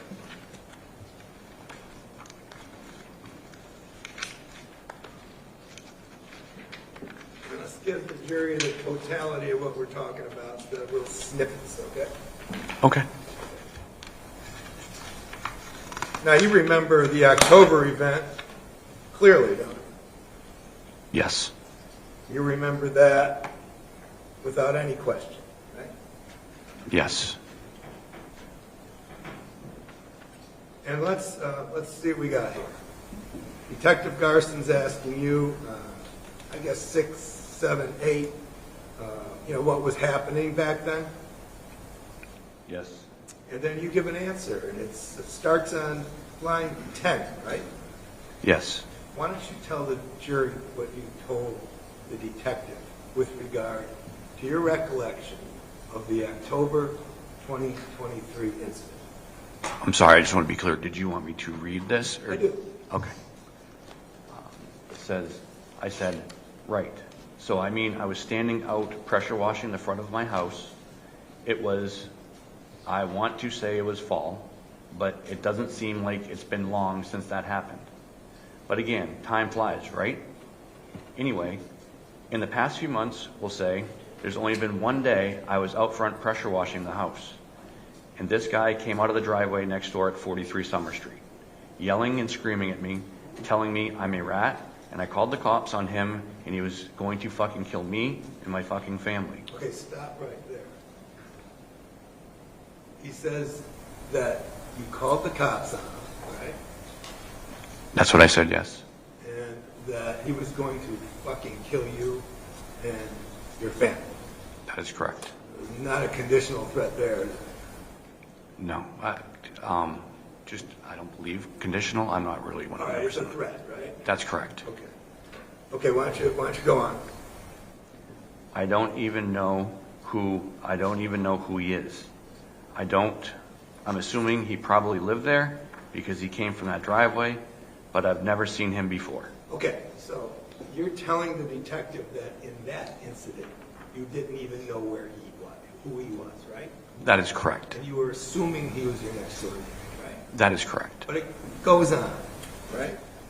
And then Garson says, yeah, and then on line 25, you continue. What do you say? I have no knowledge of him or anything. And Garson says, you don't even know his name. And I said, no clue. Right, now we're talking about October, right? Right? October, November, yes. And you didn't know his name then. No, I did not. You assumed he was your neighbor, right? That is correct. Okay, keep going. No clue, and what does Garson say? Yeah. Okay.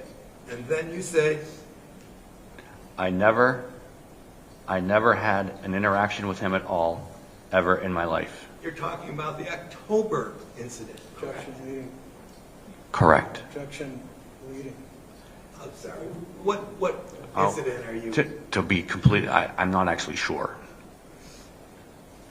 Garson says, yeah, right? Right. And then you say, what do you say then? And I said, I wouldn't be able to pick him if you said, here's 3 people, pick one of them as your neighbor. I honestly wouldn't be able to pick him. I had never seen him before. All right. Now, by April 4th, you had seen him before, right? Objection leading. Had you seen him prior to April? Sorry. Had you seen him prior to April 4th? One other time, And when was that? October or November. Now, there's definitions of lies, there's definitions of mistakes, there's definitions of inaccuracies. Did you intentionally intend to deceive the police department when you sat down voluntarily to give a statement on April 4th into April 5th, 2024? Absolutely not. And again, what were you trying to do? I wanted to help them figure out what went on. And was one of those helping things the video? Absolutely. My memory, like I said, I was tired. My memory wasn't completely clear. I figured with the video and with me, we could get through and find out exactly what happened and clear, so we had a clear picture of what happened. Now, you've gotten to see some of the videos, right? Yes, I have. Can you assure the jury that it was a quick situation that night? Absolutely.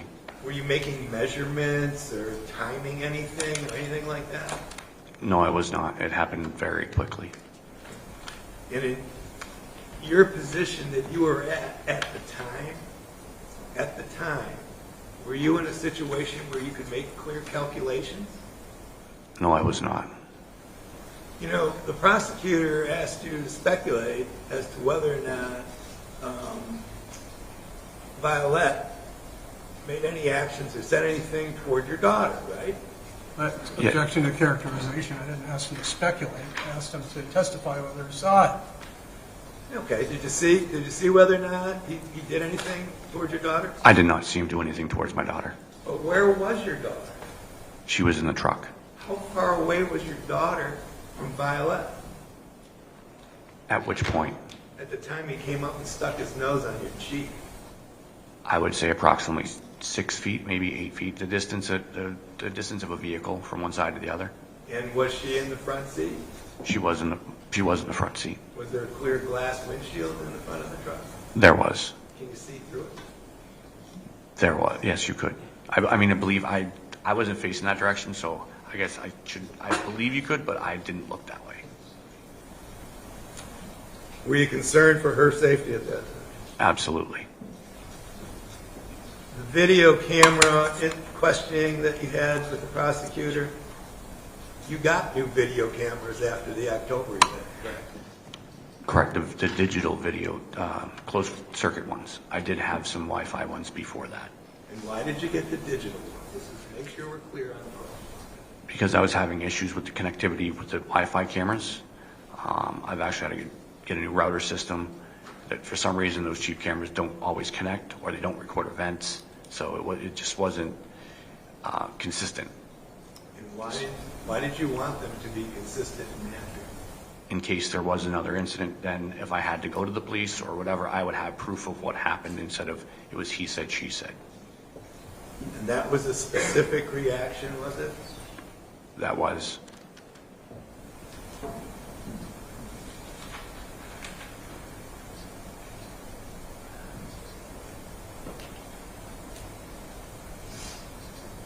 Were you trying your best to remember things at the police station?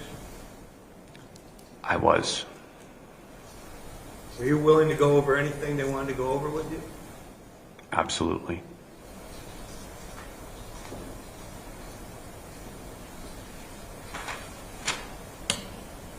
Thank you.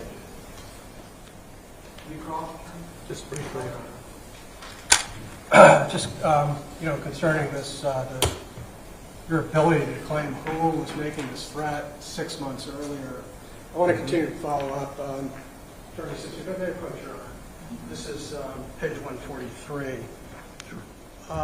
You confirmed that whoever made the threat, you'd never had any interactions with them before, and yet Kyle Violette had been living there for about 1.5 years. Correct? I don't know. You said whoever that person was out there, I couldn't pick him out of a lineup. Correct? Yes. You said, and that's even assuming he is my neighbor. Whoever made the threat back in October, you didn't know who they were. I was saying I didn't know if that person was my neighbor. The attorney Sissy just asked, geez, if you were, trying to tee up a self-defense claim, wouldn't you have included that he actually had physical contact with your face? Remember him asking you that? Again, this self-defense claim, I'm not sure. I don't understand that. I don't get what the basis would be or how I develop one. I don't understand how the law works like that. So when you keep referencing that, I want to make sure I'm giving you an honest answer and complete. So Sure. Is there any other way you can work so maybe I can understand Yeah, better I guess so I can give you a good answer? let's talk about your understanding of self-defense. Sure. You own a firearm. Yes. It's not a hunting weapon. That's correct. You described to this jury that the reason you take this firearm to work is because you were threatened with a machete. That is correct. That would be so if something like a machete wielder came at you again, you'd be able to defend yourself. That is correct. That's self-defense. You said self-defense claim. Yeah, the claim would be somebody came at me with a machete but never did. Okay, that's a claim. That's a false claim of self-defense. All right. That did happen, though. Yeah, I don't contest that. A claim of self-defense would be something like, oh, Kyle Violette continued to come after me even after I pointed a weapon at him. That would be a false claim of self-defense because he actually stopped. It was no longer a threat. That would be the claim. Okay? If that's what you want to say. Again. Does that make sense to you? So you're explaining that's what the claim I'm asking you, does that make sense to you? I believe so. Does it make sense to you that a claim of self-defense would include something like, I shot him, but didn't affect him at all. He may have flinched. That was me not having a clear memory. Okay. Would you understand this to be a false claim of self-defense, that I shot him and he continued to come at me when he really didn't? Does that make sense to you? Again, that was me trying to remember and having a false memory while I was trying to construct what happened. Would it make sense to you, a false claim of self-defense, that somebody was on the ground crawling away from you and you claim that they were actually coming at you? Do you understand that as a false claim of self-defense? Again, I understand what I said in here. I was giving it the best representation I could at the time. And just, to get down to a more narrower point,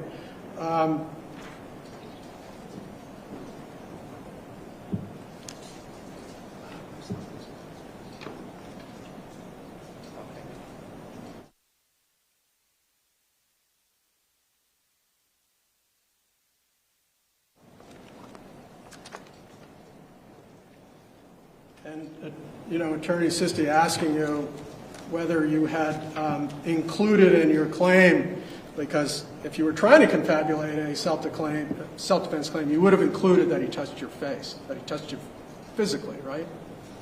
Again, remember him asking you that? Again, I don't remember if anybody asked me that. Okay. Let me just make it simple then. You did tell the police, this is page 40, line 14, 15, because he was literally, his nose was touching my face. I believe when Attorney Sisti asked me, I said I was not sure. Okay. And here it is.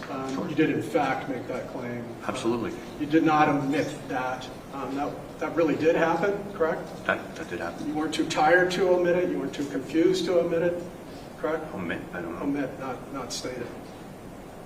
I'm 40. Not, can you? 14, 15. Again, I'm not sure what you're asking me right at the moment. Well, I'm asking you right now. Did I say that? Yeah. Yes, I did. Okay. And so that being, you touched your face with his nose, correct? Yeah, I did say that. And let me just make this really clear. When Kyle was in that original wingspan in front of your truck, Yes.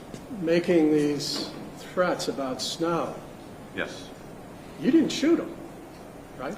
No, I did not. It was only after you claimed he was coming after you, despite brandishing your gun, that you shot him. So, that is correct. It was only after that he continued to come after you, after the first shot, that you put 5 more rounds on him when he was standing and increasing his pace towards you. Again, that's not what happened. We saw from the video. But it's what what- I said in here was what I remembered at the time, and I was trying to help with what I had from memory, which obviously was not correct. Well, it was actually a lie, wasn't it? If you'd like my definition of a lie, that's purposely not telling the truth. What I was trying to do was take whatever memories I had and piece them together with the detectives to try and figure out what happened. And just finally, can you confirm that it was in fact Detective Garston that brought up any video associated with that night of it? I was the first one to bring up cameras at the house. Then he asked me if he could have access to them. Okay. So early in the conversation, you said that you had a video back in October, correct? That is correct. And then later in the conversation, and by the way, when you brought up that there was video, you didn't suggest to him, hey, take a look at this video to come to a better understanding about what happened, right?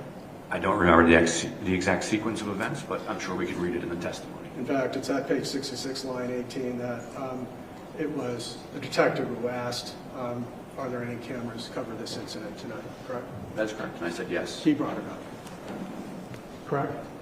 I'm sorry, what? Detective Garston brought it up, correct? He did ask me that question, that's correct. He asked you the question, you said you could have. That is correct. But he didn't have to answer it. Leading, I think it's beyond the scope of. Let's go, it is leading. Correct. What did you tell him after that? I said yes, he could have them, and I gave him the passwords for them. I think Attorney Barr reiterated something that's actually true. You accurately and distinctly, without any question, remember telling the police that Detective Foreman, Your Honor. that Kyle Violette touched you with his face. Who's the judge? That's right. Touched you with his face. Yes, it did say that in there that I said that to the police. Great. Thank you very much. This witness can be excused. Should we take a break at this point, or we take a brief recess? We'll take a brief recess, folks, and we'll be right back. Please rise.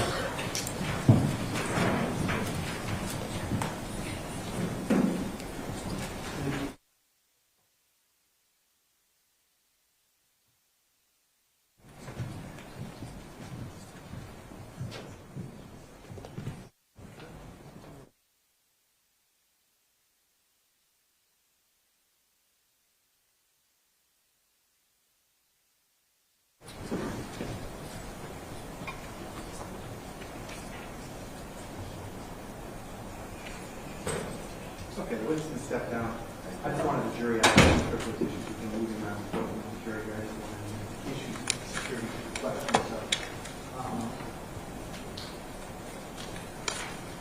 Attorney Siskey, do you have any further witnesses after this? No further witness. All right, so you'll be resting at this point. Rest anywhere.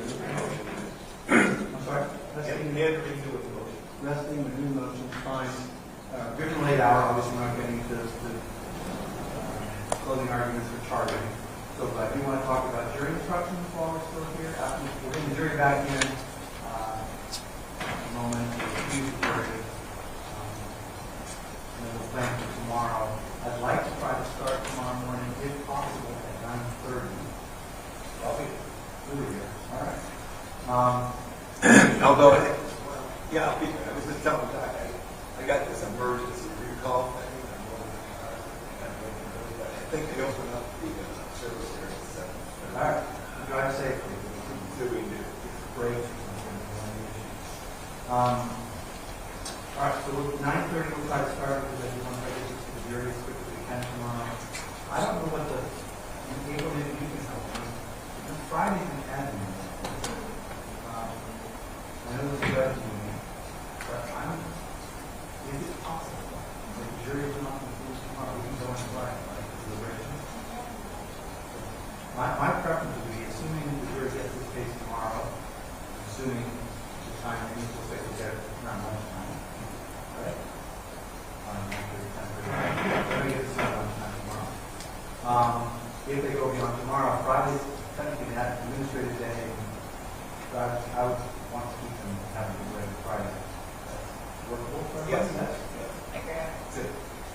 All right, very good. So let's take a minute, and then we'll come back. We'll talk jury instructions. Are we ready to do that now? That's fine. All right, let's do it now. Jury. Mine were pretty simple, Your Honor. There was a typo wherein the defendant was referred to as Justin Levesque. That's on page 13. Discussing charge number 2, the first degree assault charges in the second line. Line what? Page what? Page 13, Oh, 13. Roman numeral 2, line. All right.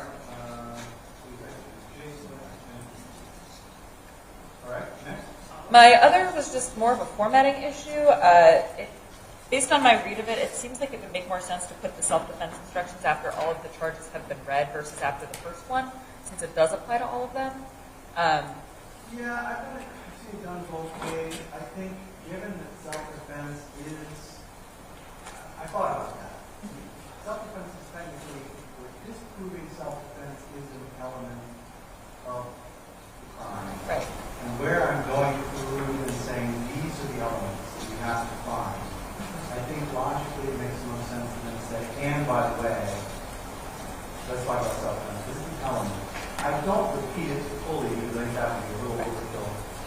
Then to do the whole thing again and instead I refer them back. I hear what you're saying. I've seen it done that way, but I've also seen it included as an actual element. I think this is the way that strikes that balance. Maybe that way, but I don't know. So, do you have a concern about that? I prefer the way it is. Okay. That's fine. The one other thing I had too was there's a paragraph about expert witnesses on page 7. The only expert that I'm thinking of, and I may not, but he wasn't certified as an expert. He was a fact witness, so I think that entire paragraph can just be cut. I'm happy to take it out. Yeah, I don't think it makes any difference. Doesn't make any difference. The expert comes out. I forget. I don't have the defendant not testifying language. Do I already take that out? That should be out. I should. Be out. It's often included in one. Perfect. I mean, by accident. So I just want to make sure. I'll check it.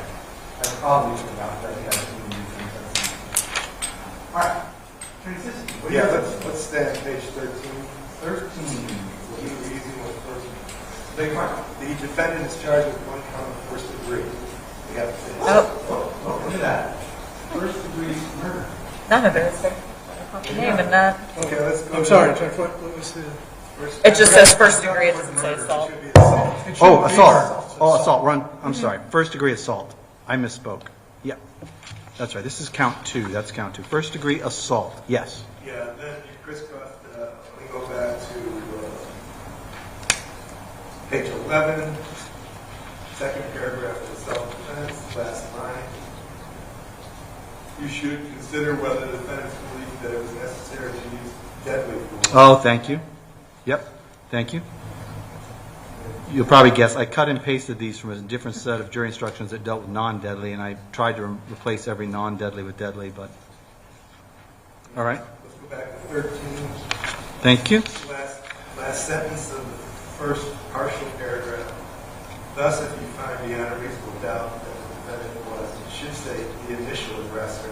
Okay. It doesn't have to be the actual. Counsel, do you have an issue with that? I think that's You know, the only issue is that it doesn't bear on the facts of this case. that's true. I mean, Well, here's the because you have mixed statements, because it reads, a person does not have the right to use deadly force to defend himself if he or she was the initial aggressor. That's Right. page 12. So Right. let's stay with the same thing. I mean, this isn't a case. This isn't really a case where there's that issue at play. It's in there because that's the standard language. But But, you know, my point is it affects the pattern affects a number of genres of self-defense. One of Right. them being if somebody initiated it and then claimed self-defense. Right. That's not this case. Even though hasn't been an initial aggressor. I could easily take that out, and I wouldn't have an issue with taking it out. Well, no, I mean, I guess I'm troubled by the actual physical force. You don't have to have that. Right. But I'm saying the state, Attorney Barth is right. The state is not claiming and has never claimed that your client can't raise self-defense because he was the initial aggressor. I understand that, but And so there's probably no reason to have that paragraph in here at all. I'm asking that it be included and that the terms be consistent. Aggressor, not aggressor, and first person to use physical force. The two are not equal. I'm asking that it is excluded based on confusion of the jury about it functionally introducing legal concepts that don't apply and requiring them to draw factual inferences that don't apply. I mean, that's the nature of the scope of narrowing pattern instructions to fit a given case. It just doesn't apply here. There's no claim by the state that Jason Levesque is foreclosed from using self-defense because he was an initial aggressor. And so the jury shouldn't have to be wrestling with that notion. wrestling with those legal concepts. I think there's some merit to that argument. I mean, I do recall when I added it, I wasn't sure if that was going to be an issue that anyone was going to be raising, or whether you were going to be somehow claiming that the shooting was somehow the initial aggression, and that. But if you're not making that defense or that claim, I think it makes more sense to take it out.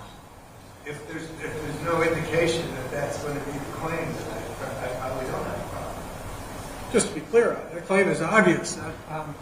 He didn't have a reasonable basis to use lethal force. He didn't have use reasonable force, right, and that there was no imminent use of deadly force against him. Right.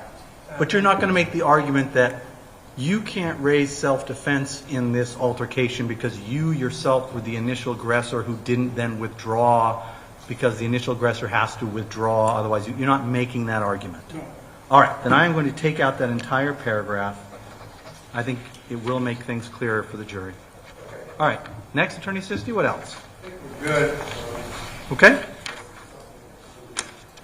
You did all see my addition of the definition of serious bodily injury. I did add some language that's my own in there, just so you know that's not entirely the pattern language. It's largely the pattern. I added some language where I basically said, just because I think the pattern language is not great, it just tracks the statute. I do say something along the lines that a scratch, a bruise, those sorts of things aren't serious bodily injury. That serious bodily injury means, as the name implies, a serious or significant injury. And I track the language of the statute as well. Take a look at that. I want to draw your attention to it since I have deviated from the pattern.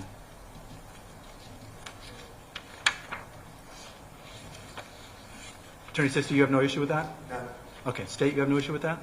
Very good. All right, I'll make those changes to those.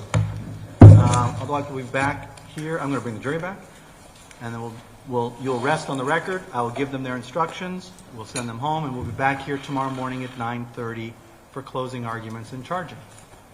All right? Very good. Let's bring the jury back, please.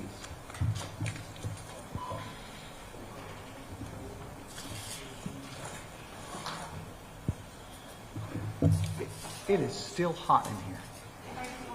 We have asked maintenance to turn the heat down to no avail. I clearly have limited powers.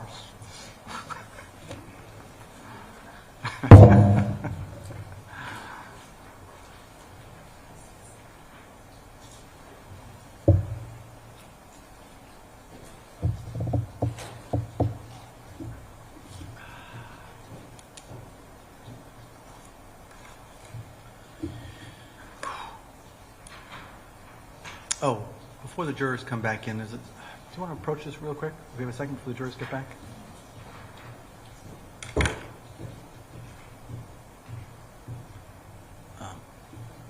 I was watching juror number.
By the way, ladies and gentlemen, I apologize for the sort of radically fluctuating temperatures in this courtroom. It's very hot today, at least in my opinion, and so I apologize. I appreciate you all putting up with that. We've tried our best to fix that, but we can't. All right, Attorney Sisti. Yeah, thank you. Based on the state of the evidence, I would rest at this time. Very good. Thank you. So as you just heard, ladies and gentlemen, the defense has now rested their case. As I explained to you at the beginning, that means the evidence at this point has now been fully presented.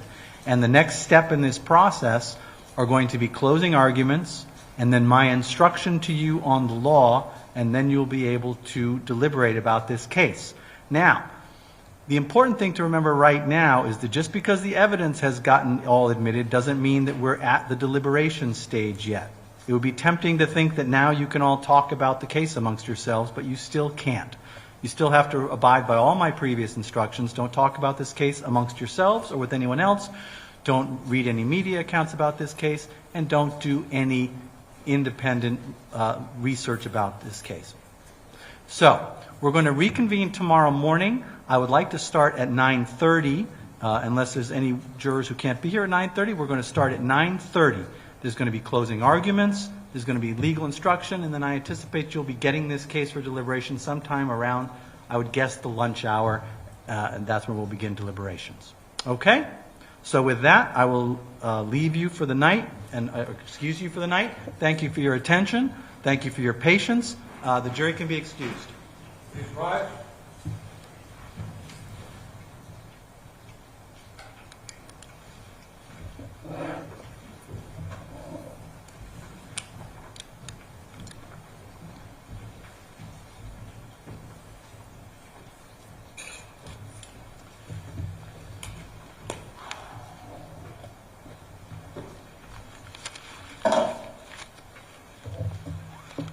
All right. Anything further we need to discuss? Very good. See you all tomorrow morning at 9:30.